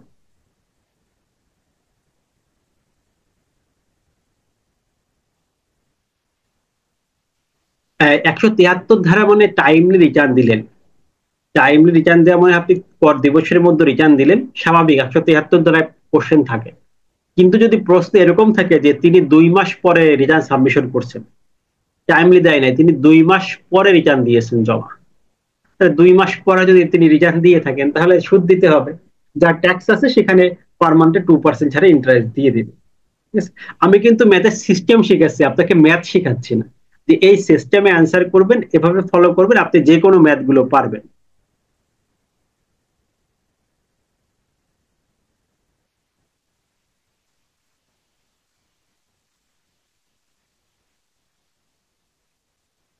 'ওকে'।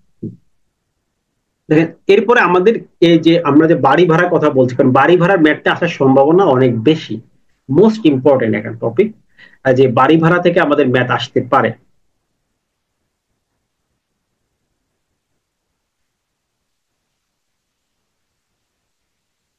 হ্যাঁ, 174 ধারা হচ্ছে ট্যাক্সের উপর। ধরেন এই নাদিম সাহেব 2 মাস পরে সে ট্যাক্সটা দিল, জমা দিল, তাহলে তার ট্যাক্সটা, আমাদের তো উৎসেকর দেওয়া আছে, এটা মাইনাস পাবে, এটা না। তার এই 173 জনের ট্যাক্স, এটার উপর আবার সে 2% হারে 2 মাসে 4% ইন্টারেস্ট দিয়ে তারপর 173 ধারায় দিয়ে দিবে, তার ট্যাক্সটা বেড়ে যাবে এক কথা।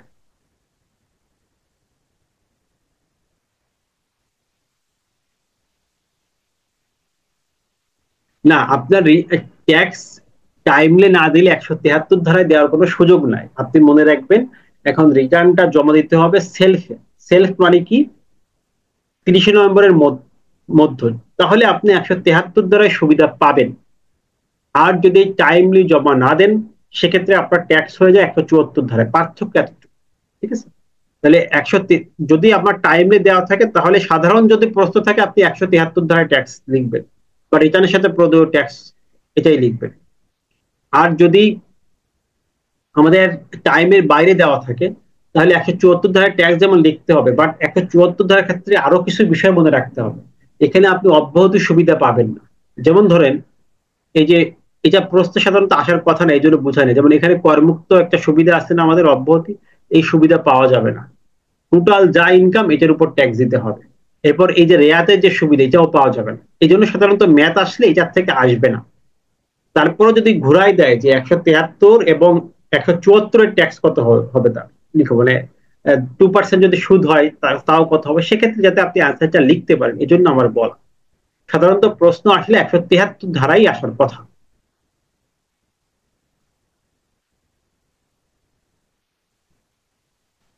ওকে, বাড়ি ভাড়া থেকে আমরা একটা আয় করেছি, ক্যালকুলেশন দেখেছিলাম, কৃষি থেকে দেখেছিলাম। দেখেন বাড়ি ভাড়াটা আসতে পারে, বাড়ি ভাড়ার ক্ষেত্রে আমাদের এখানে মোস্ট ইম্পর্টেন্ট হচ্ছে ভাড়া থেকে আমাদের করযোগ্য আয়টা বের করা।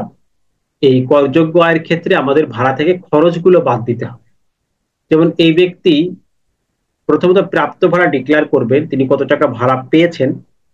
এরপরে তিনি ডিক্লেয়ার করবেন যে ভাড়া থেকে কত টাকা তার খরচ আইনগত ভাবে পাবেন, অর্থাৎ সেকশন 38 এর অ্যাপ্লিকেবলটা,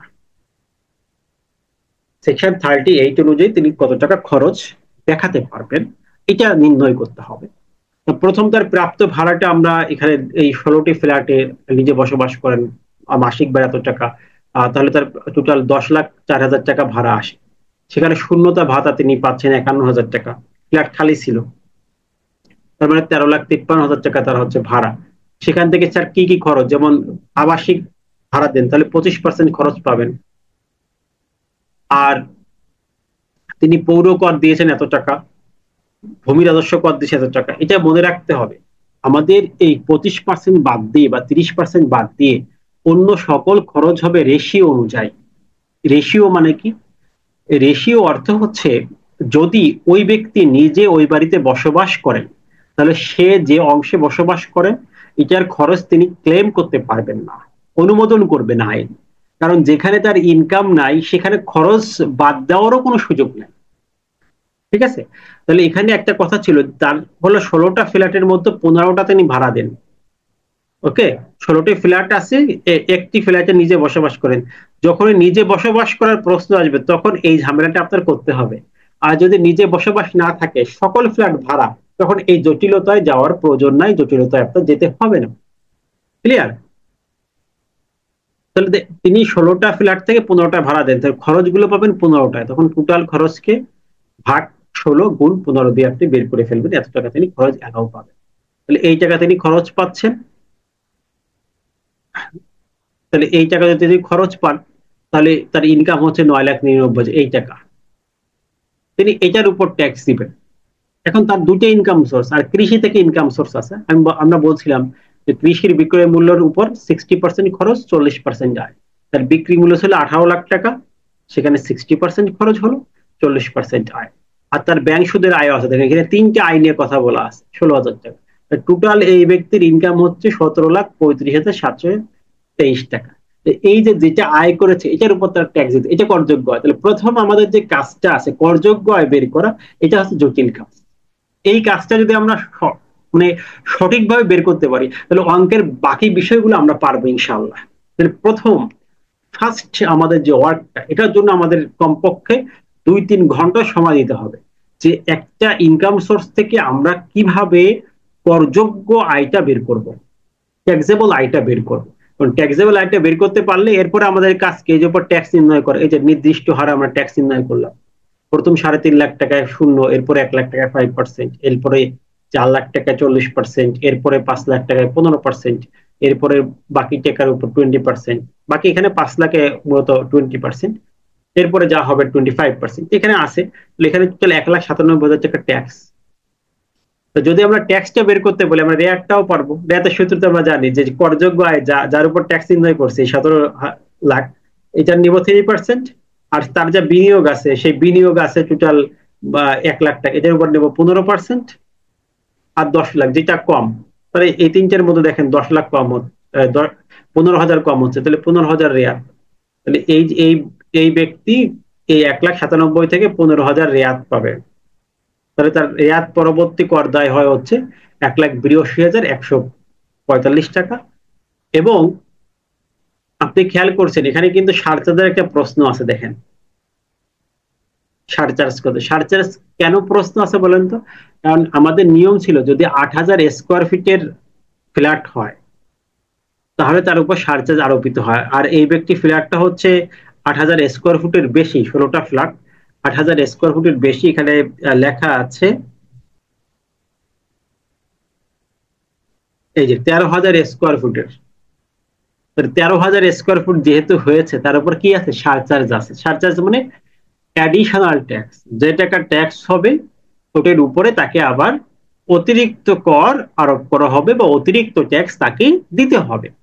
সারচার্জ মানে আমরা জানি যে অ্যাডিশনাল ট্যাক্স, তাহলে এখানে আমাদের যে টাকা ট্যাক্স আসলো আমাদের এই যে 1,82,000, তার উপর আমাদের আবার এই 18,000 টাকা 10% যোগ হলো। যোগ হওয়ার পরে এই 2,00,000 সামথিং ট্যাক্স, সেখান থেকে তার ব্যাংক সুদ 1,600 টাকা দেওয়া আছে অগ্রিম কর, এটা বাদ দিলে বাকিটা হচ্ছে তার ট্যাক্স ও আর তার অ্যাডভান্স ট্যাক্স দেওয়া আছে 30,500। এই সকল কিছু বাদ দিলে তার রিটার্নের সাথে ট্যাক্স হয় 1,68,260 টাকা। এভাবে করে তার ট্যাক্সটা নির্ণয় করা সম্ভব। তাহলে বাড়ি ভাড়াটা মোস্ট ইম্পর্টেন্ট, কৃষিরটাও আমরা দেখালাম, চাকরিটাও দেখালাম। এই তিনটার থেকে একটা প্রশ্ন তো অবশ্যই পাবেন, এটা নিশ্চিত একটা ম্যাথ পেয়ে যাবেন। এখানে আমাদের করযোগ্য আয়টা যদি বের করতে পারি, বাকি সব নিয়ম কিন্তু একই, সব ম্যাথের একই, মানে একটা সিস্টেম শিখবেন আপনি ম্যাথ পেরে যাবেন। মূল কাহিনী হচ্ছে করযোগ্য আয়টা বের করে ফেলা।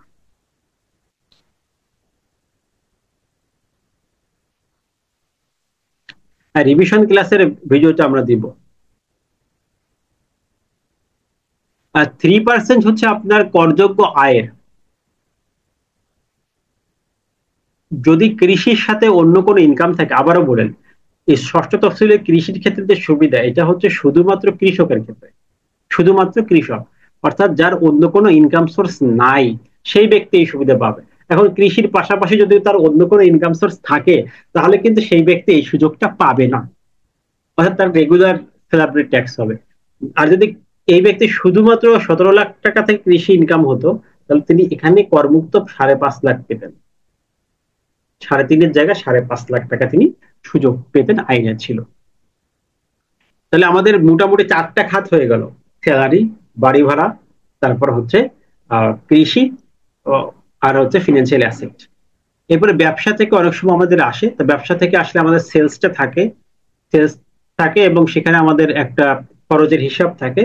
এই সবকিছু সেলস থেকে আমরা সকল খরচ, যেমন পণ্যের ক্রয় খরচ, অ্যাডমিনিস্ট্রেটিভ খরচ, সকল খরচ বাদ দিলে এটা করযোগ্য আয় পায়। যেমন এখানে করযোগ্য আয় হচ্ছে 5,82,000।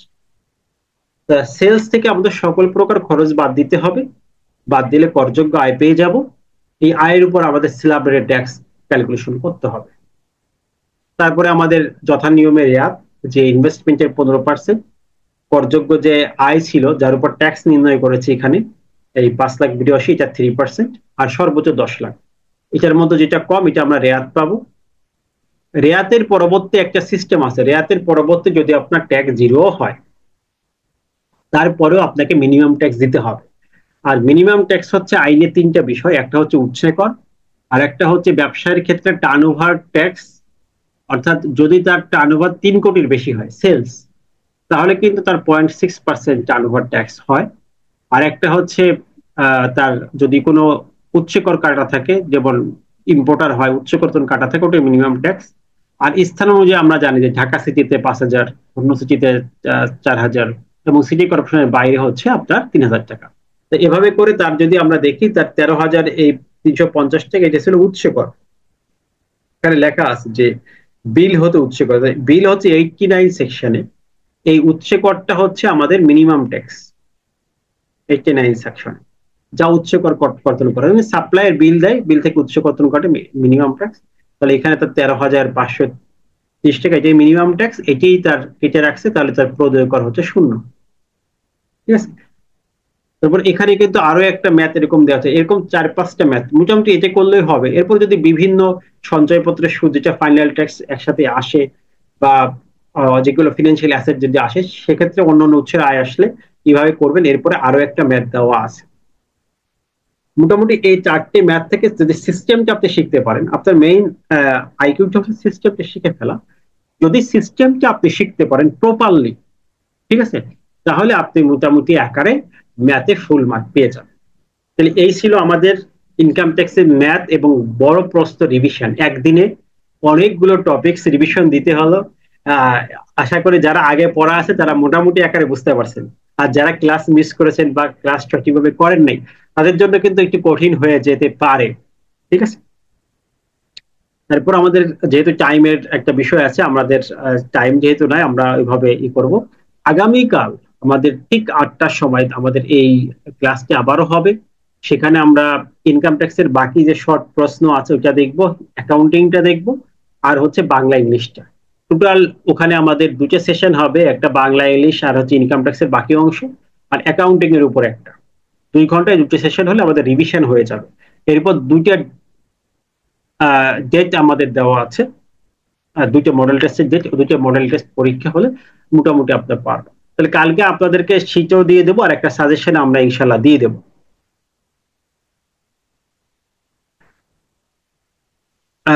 অঙ্কে ভুল হলে আপনার যতটুকু ভুল হয়েছে সেখান থেকে তো অবশ্যই মার্ক কাটবে, বাট প্রথমে ভুল হয়ে গেলে কিন্তু আপনার মার্ক পাওয়াটা খুব কঠিন হয়ে যাবে।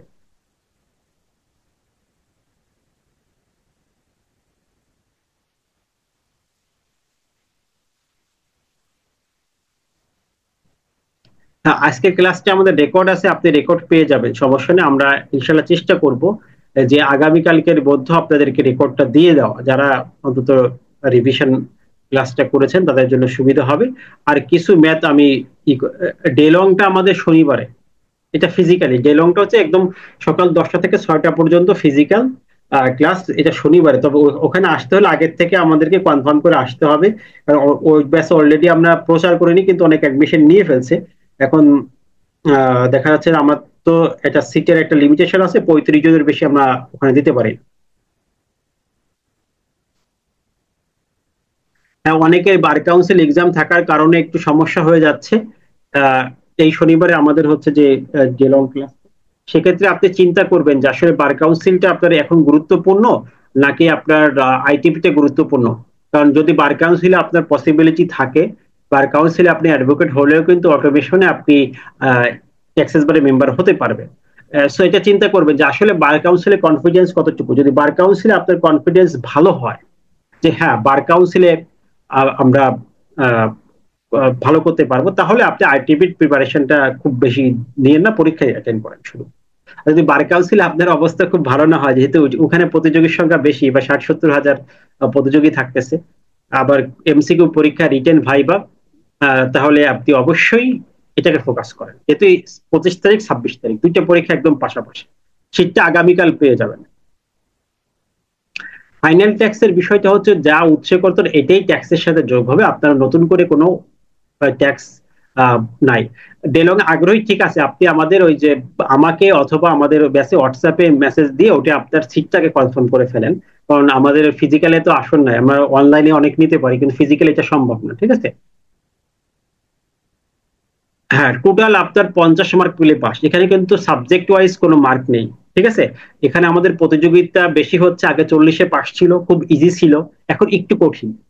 আপনাদের এটাকে একদম, আমি বলবো যে একদম সহজভাবে নেওয়ার কিছু নাই, যে 50%-এ পাস মানে আমি কিছু পড়বো না, পাস হবে না।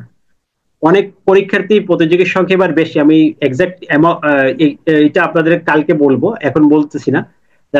সো আপনাকে কেয়ারফুলি এই 6-7 দিন ডিসিশন নিতে হবে, ডিসিশন নিয়ে পড়াশোনা করতে হবে, একদম সিস্টেমেটিক ওয়েতে আপনাকে পড়তে হবে, একদম টাইম টু টাইম। আমি ওই 36 ঘন্টা যে প্ল্যানিংটা করেছি, এটা হলে হবে। ডে লংটা জাস্ট একদিন, সারাদিন ব্যাপী আমরা প্র্যাকটিস করবো, দেন আপনি বাসায় বসে বাকি দিনগুলো কাটালে ইনশাল্লাহ ফিরে যাবেন। বার কাউন্সিলে অ্যাটেন্ড না করলে কোনো প্রবলেম নাই, এটা কোনো সমস্যা নাই, আপনি দিতে পারবেন। এটা আমি বললাম তো আপনার উপর ডিপেন্ড করবে, অনেক কিছু আমি সিদ্ধান্ত দিতে পারবো না, এটা আপনার বিষয়ের উপর ডিপেন্ড করবে। মার্কটা আমাদের একদম ইজিলি দেখা হয়, আহ, এটা খুব একটা বেশি কঠিন না। কোম্পানি ট্যাক্স থেকে সাধারণত আমাদের আইটিপি এক্সামে কোনো প্রশ্ন করা হয় না, কারণ কোম্পানি ট্যাক্সটা জটিল, এটা আইটিপি এক্সামে করলে আসলে এটা ওইভাবে ইফেক্টিভ না, এই জন্য সাধারণত আমাদের কোম্পানি ট্যাক্সের ক্লাস এটা আমাদের আইটিপি এক্সামে করা হয় না। আমাদের আরো অনেক এক্সাম আছে, সেখানে আমরা দেখি আর কি। শীট আমাদের এখন যেটা পেজ হচ্ছে 80 পৃষ্ঠার মতো শীট হবে, সেখান থেকে আমরা দাগা ইম্পর্টেন্ট গুলো পড়তে পারবো। বাট এই 80 পৃষ্ঠার আপনাকে কোনো না কোনো একটা বার হলে একটা দুটো লাইন পড়তে হবে, যেহেতু এখানে অনেকগুলো প্র্যাকটিস আছে। এটা ফোন আমাদের গ্রুপে যারা আছে, আমাদের গ্রুপে লিংক দেওয়া আছে, যে গ্রুপে আছে সেই গ্রুপের উপরে আমাদের ভিডিও লিংক দেওয়া আছে, ঠিক আছে। যে গ্রুপে আছেন সেই গ্রুপের উপরে আমাদের ভিডিও লিংক দেওয়া আছে, অতএব ওই লিংকে যে আপনি, আর যেহেতু আপনি এখানে ক্লাস করছেন অবশ্যই আপনি কোনো না কোনো গ্রুপে আছেন, সেখানে ভিডিও লিংক দেওয়া আছে। আর কারো কোনো প্রশ্ন থাকলে এবার আপনারা চ্যাট বক্সে করেন, কারণ না ফ্রাইডে আমাদের ডে লং করা হবে না, আমাদের স্যাটারডেতেই করা হয়েছে, প্ল্যানিং হয়ে গেছে। ফ্রাইডে আমাদের যেহেতু খুবই কাছে, আমরা একটু টাইম নিয়ে ওটা করছি। আহ, আহ, সবকিছু রেডি না করে তো ডে লং করা যাবে না, সব সাজেশন মডেল টেস্ট রেডি করার পরেই আমাদের ডে লং এর প্রশ্নটা আসছে, ঠিক আছে। সব রেডি করতে আমাদের একটু টাইম লাগছে, যে কারণে এটা করমুক্ত হবে। শনিবার ফিজিক্যাল ক্লাসে অংশগ্রহণ করতে চাইলে আমাদের আমার নাম্বারে অথবা আমাদের যে গ্রুপ আছে, আমাদের যে হোয়াটসঅ্যাপ নাম্বারটা আছে, ওখানে আগে কনফার্ম করুন যে শনিবার ক্লাসে আমি উপস্থিত হব। তারা লিস্টে রাখলে দেন আপনি এই ক্লাস করতে পারবেন। কাকরাইলে শনিবার ফিজিক্যাল ক্লাস অনুষ্ঠিত হবে। ক্যালকুলেটরটা আসলে আমাদের ইউজ করতে দেয় না, কারণ এখানে খুব জটিলতা ম্যাথ আসে না, জটিল ম্যাথ না, একদম খুব সহজ সেক্ষেত্রে আসে। এআইটি রিফান্ড ক্লেম করা যাবে না, রিফান্ডের বিষয় এগুলো আপনাদের প্রশ্নে আসবেও না। হ্যাঁ, আপনাদের মনে রাখতে হবে করযোগ্য ইনকাম বলতে যার উপর আমাদের রেগুলার ট্যাক্সের ইনকাম। ট্যাক্স তো আমরা 5 ধরনের জানি, একটা হচ্ছে রেগুলার, একটা হচ্ছে মিনিমাম, একটা হচ্ছে ফাইনাল, একটা হচ্ছে রিডিউস, একটা হচ্ছে এক্সামশন। তাই ইনকাম যখন আমরা 3% কাউন্ট করবো, অবশ্যই যেটা রেগুলার ট্যাক্স তার উপরে 3%। মানে রেগুলার ট্যাক্স মানে কি, সঞ্চয়পত্রের ইনকাম বাদ দিয়ে, ব্যাংক সুদ বা ইন্টারেস্ট এটার ইনকাম বাদ দিয়ে, ক্যাপিটাল গেইনের ইনকাম বাদ দিয়ে, এগুলো হবে।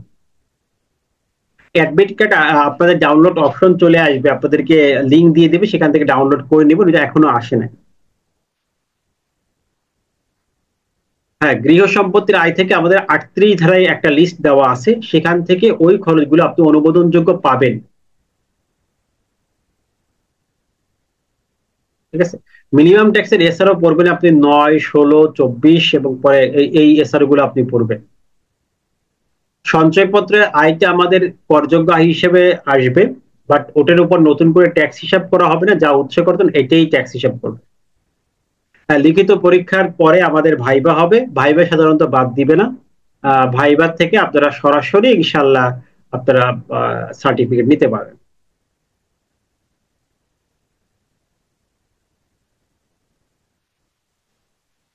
ব্যাংক সুদ থাকলে 163 ধারায়, হ্যাঁ এটা মিনিমাম ট্যাক্স অবশ্যই হবে, কারণ ব্যাংক সুদটা আমাদের 102 নম্বর সেকশনে এটা মিনিমাম ট্যাক্সের আওতায় পড়েছে, 163(2) এটা লিস্টে আছে। হ্যাঁ, এবার পাস বেশি করাবে, বাট আপনাকে অবশ্যই তো পাস মার্ক 50 পেতে হবে। যারা 50 পাবে সবাইকে পাস করাবে, প্রশ্ন সহজ হবে, কিন্তু আপনাকে অবশ্যই পাস, যেহেতু 7 বছর পরে পরীক্ষা, আহ, পরীক্ষায় তো কোনো প্রকারই ফোনই নেওয়া যাবে না। 174 ধারায় ট্যাক্স দিলে কোনো প্রকার অব্যাহতি, কোনো প্রকার ছাড় পাবেন না, সহজ কথা। কোনো প্রকার কোনো প্রকার ছাড় তিনি পাবেন না।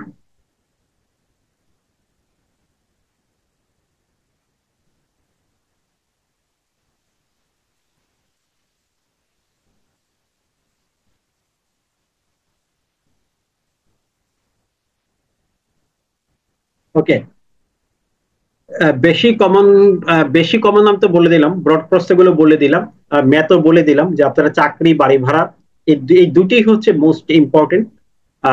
আর তাছাড়াও ব্যবসাটা দেখবেন, আর মিক্সড থেকে আসার সম্ভাবনা আছে। ম্যাথের ক্ষেত্রে এইগুলোই প্রশ্নগুলো কমন। প্রশ্নগুলো কি, যে করযোগ্য আয় কত, রেয়াত কত, রেয়াত পরবর্তী করদায় কত, 173 বা 74 ধারায় ট্যাক্স কত, বা রিটার্নের সাথে প্রদেয় কর কত। যেভাবে প্রশ্ন আসুক, 173 ধারায় আসুক আর রিটার্নের সাথে প্রদেয় ট্যাক্স আসুক, একই বিষয়। এইটা আমরা বলে দিলাম। তো এই খাতগুলো থেকে দেখবেন। আর ব্রড প্রশ্নের ক্ষেত্রে কিন্তু আমি বারবার রিপিট করছি আপনাদের, উৎসে করটা দেখবেন, এরিয়ারটা দেখবেন, দান করটা দেখবেন, এই তিনটে তো দেখবেনই। এই তিনটার থেকে একটা কমন পাবেনই, আর বাকিগুলোর থেকে একটা, যেমন উত্তম বিচার অ্যাসেসমেন্ট হতে পারে, আমাদের এই ট্রাইব্যুনালের যে বিষয়গুলো আছে সেখান থেকে হতে পারে, অ্যাপিলের বিষয় থেকে প্রশ্ন আসতে পারে। এই ধরনের একটা প্রশ্ন আপনি পেয়ে যাবেন আশা করা যায়।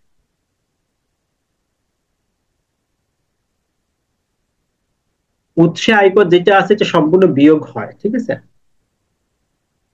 আহ অন্যান্য উৎস থেকে যে আয়গুলো হবে টোটালটাই করযোগ্য, কোনো পার্সেন্টেজ নাই, যা ইনকাম সম্পূর্ণ করযোগ্য, যা ইনকাম হবে। কারণ আর্থিক পরিসম্পদ থেকে যা ইনকাম হবে টোটালটাই করযোগ্য, আদার সোর্স থেকে যা ইনকাম হবে টোটালটাই করযোগ্য। মিনিমাম ট্যাক্স হচ্ছে, এটার কম আপনি দিতে পারবেন না। অর্থাৎ যদি এটার থেকে কম ট্যাক্সও হয়, যেমন আমরা একটু আগে যে ফ্যাক্টটা দেখেছিলাম, এই ব্যক্তির অ্যাকচুয়ালি ট্যাক্স হয়ই না, কিন্তু তার ওই উৎসে কর্তন করা আছে 13,000 টাকা, এটা তার মিনিমাম ট্যাক্স, এই ট্যাক্সটাকে দিতে হবে। তার মানে এই ট্যাক্সটা আপনি আর রিফান্ড পাচ্ছেন না। মিনিমাম ট্যাক্স বোঝাচ্ছে যে রেগুলার ট্যাক্স আর উৎসে কর্তন যেটা বেশি এটা মিনিমাম ট্যাক্স, এটা আপনার জন্য ন্যূনতম কর, এটার কম দেওয়ার আপনার সুযোগ নাই।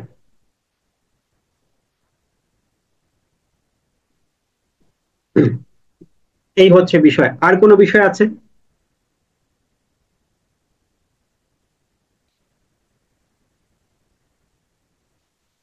হ্যাঁ, সেটার বিষয়ে আমি কথা বলে ফেলছি, যেগুলো আমি বলে ফেলছি যে আগামীকাল আপনাদেরকে দিয়ে দেওয়া হবে। মোটামুটি ফাইনাল রেডি করা আছে, এটা দেওয়া হবে। আর অন্য কোর্সের বিষয়ে কথা বলছি, এ বিষয়ে আর প্রশ্ন না করলে হবে। আমাদের কোর্স, আবারও রিপিট করি, দুইটা, এ বিষয়ে আর প্রশ্ন করেন না। একটা হচ্ছে আমাদের 36 ঘন্টার প্র্যাকটিক্যাল অনলাইনে হচ্ছে, একদম A to Z আমরা নতুন করে সেখানে শেখাচ্ছি, এবং ওটা করলে আপনার কিছু লাগবে না, ওটা করলে ইনশাল্লাহ পাস, এটা গ্যারান্টি আমরা দিচ্ছি। কারণ ওইটা ওইভাবে পড়ানো হচ্ছে ক্লাস পুরোটা যদি করেন। আর দ্বিতীয় হচ্ছে এটা ফিজিক্যাল হচ্ছে শনিবারে। এই দুইটাই কোর্স ফি আপনাদের জন্য 1,000 করে টাকা, ঠিক আছে? আর ফিজিক্যালি আমার ওখানে লাঞ্চের একটা ফি আছে এক্সট্রা, আর তাছাড়া সব একই, এটা নিয়ে আর কোনো প্রশ্ন নাই। হ্যাঁ, অন্য অন্য উৎস থেকে যদি আয় থাকে, লেখা থাকে যে আদার সোর্সে আপনার এত টাকা আয় আছে, সম্পূর্ণটাই করযোগ্য।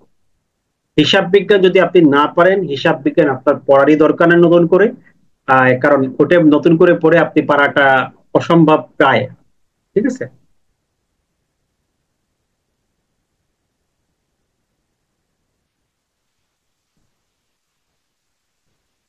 হ্যাঁ, ম্যাথ সলভ এমন ভাবে ম্যাথটা আসবে যাতে করে আপনি যদি একটু রাফ করেন সলভ করতে পারবেন। উৎসে কর্তনের কথা অবশ্যই প্রশ্নে থাকবে, প্রশ্নে এমন করবে না যাতে আপনাকে কনফিউজড করে দেয়।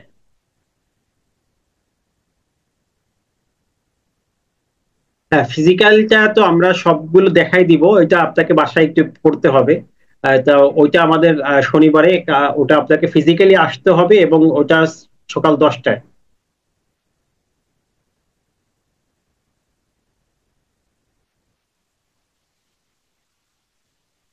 কোর্সের অ্যাডমিশন নেওয়ার জন্য এই সম্পর্কে আপনাদের সব গ্রুপে দেওয়া আছে, প্লিজ গ্রুপে একটু যান। আমাদের প্রয়োজনে আমার নাম্বার হচ্ছে 01, এই নাম্বারে হোয়াটসঅ্যাপ করতে পারেন, 91892, আমি দিয়ে দিচ্ছি যেহেতু অনেকে চায়, 926355, এই নাম্বারটা আপনি রাখতে পারেন হোয়াটসঅ্যাপ করার জন্য। আর আমাদের অফিসিয়াল নাম্বারটা হচ্ছে 0185277680। এই সালে যদি কোনো একদম প্রবলেম হয় আপনি হোয়াটসঅ্যাপে মেসেজ দিন, আমি এটা দেখবো। যদি একদম স্পেসিফিক কোনো প্রশ্ন থাকে বা কোনো বিশেষ প্রয়োজন হয়, অনেকের হতে পারে যে বিশেষ প্রয়োজন একটা বিষয় বুঝতেছে না, তাহলে আপনি হোয়াটসঅ্যাপে দয়া করে মেসেজ দিলেন, আমি যতটুকু আমার সামর্থ্যের ভিতরে আছে আমি সাহায্য করবো ইনশাল্লাহ, সবার ক্ষেত্রে।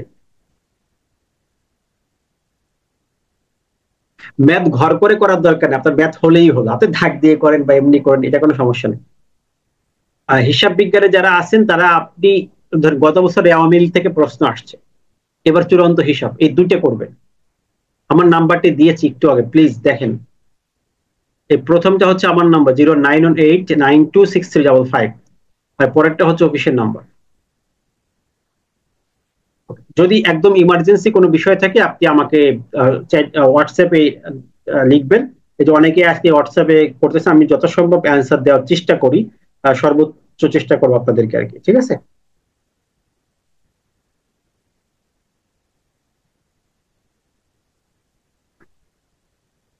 এই হচ্ছে বিষয়।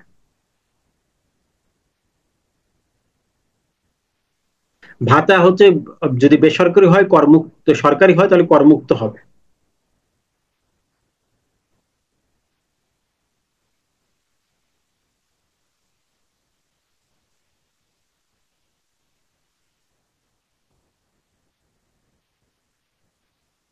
ওকে, আমরা মোটামুটি অনেকে, আহ, সরকারি হলে এটা করমুক্ত, ভাতা সকল ক্ষেত্রে সরকারি হলে করমুক্ত। আর যদি বেসরকারি হয়, প্রাইভেট হয়, তাহলে ওটা করযোগ্য আয় হবে। প্রাইভেট হলে শুধুমাত্র 1/3 অথবা 4.5 লাখ টাকা, যেটা কম, এটা করমুক্ত সুবিধাটা পাবে।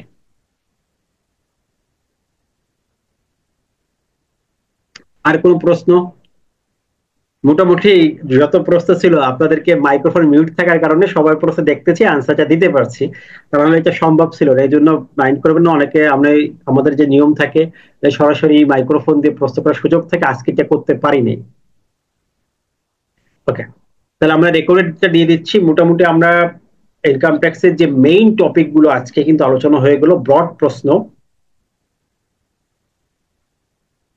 বিনিয়োগ করলে আপনাদের ওখানে দিয়ে দিচ্ছি যে কোন জায়গা থেকে রেয়াত পাবেন। 8টি ক্ষেত্রে বিনিয়োগ এবং আমাদের 12টি ক্ষেত্রে দানের কথা বলা আছে।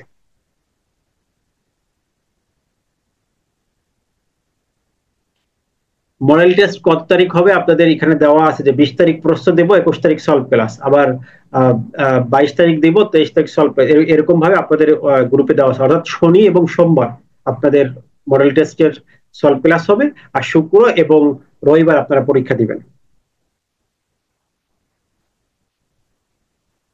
ওকে, এই হচ্ছে আমাদের মূল বিষয়গুলো। প্রতিবন্ধী সন্তান যে কয়জন থাকবে সবার জন্য আপনারা ছাড় পাবেন। প্রতি প্রতিবন্ধী সন্তানের জন্য 50,000 করে ছাড় পাবেন।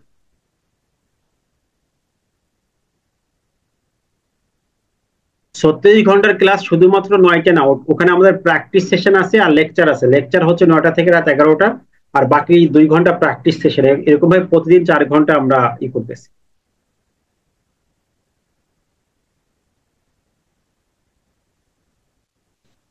না, রিভিশন ক্লাস আপনাদের কালকেই শেষ, নতুন ব্যাচের সাথে কনফ্লিক্ট করবে না। আমি ক্লাস নেবো ওভাবে টাইমিং করে, তারপরে প্ল্যানিং করে নেওয়া হয়েছে।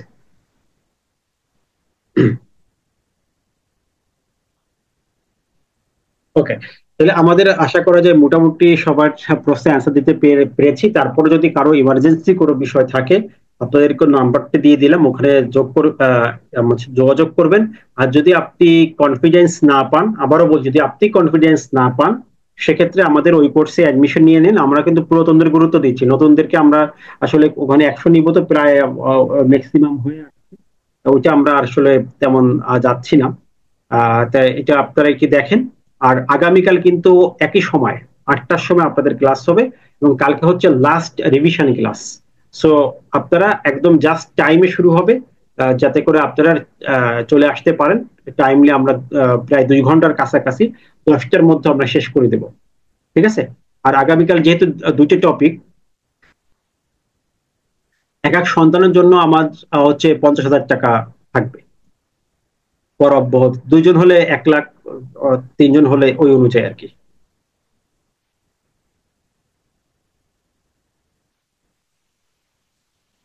সেন্টার আমাদের, হ্যাঁ, এই ঢাকার ভিতরে পড়বে। ঠিক আছে। 2 জন পাবে না, সুযোগ পাবে পিতা অথবা মাতা, যে কোনো একজন। একই ব্যক্তি যেহেতু 2 জন অপরচুনিটি পেতে পারে না, ঠিক আছে, একজন পাবে। আহ, হ্যাঁ,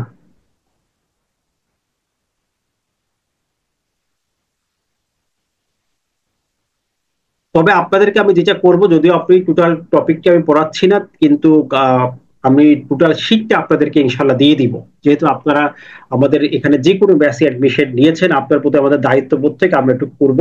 আর মডেল টেস্টে সলভ ক্লাস করলে মোটামুটি আপনাদেরকে আমাদের দিক থেকে আমরা প্রিপেয়ার করবো। এরপরে আপনার বাকিটা আপনার ইচ্ছার উপর ডিপেন্ড করবে অনেকটাই। কারণ আমাদের চেষ্টা থাকবে। আর সব থেকে বড় কথা হচ্ছে যে আপনি চেষ্টা করবেন, বান্দা চেষ্টা করে আল্লাহ সহায়ক হলে ইনশাআল্লাহ আপনি কামিয়াব হতে পারবেন। এই জন্য খুব টেনশন না করে আপনার প্রচেষ্টাটা চালিয়ে যান। আশা করা যায় যে এখানে যারা আছেন, আমি তো আশা করছি যে আমাদের এখানে প্রায় 300 সব ব্যাচ মিলে আমাদের অনলাইনে আছেন।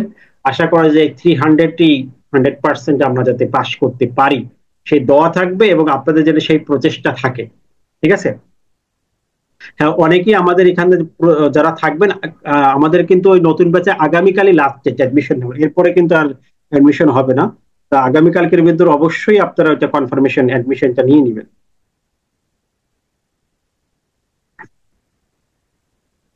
ওকে, তাহলে সবাইকে অসংখ্য ধন্যবাদ টাইমে আসার জন্য। আর সব থেকে বড় কথা, আপনি একটু টাইম ওয়েস্ট করেন না। আমার 36 ঘন্টা যে প্ল্যানিংটা আছে, আপনি নিজে চাইলেও ওই প্ল্যানিং অনুযায়ী একটু পড়াটা শুরু করেন। ঠিক আছে, সবাই ভালো থাকবেন। নেক্সট ক্লাসে আবারও দেখা হবে, সেই আশা রেখে শেষ করছি। আসসালামু আলাইকুম ওয়া রাহমাতুল্লাহ।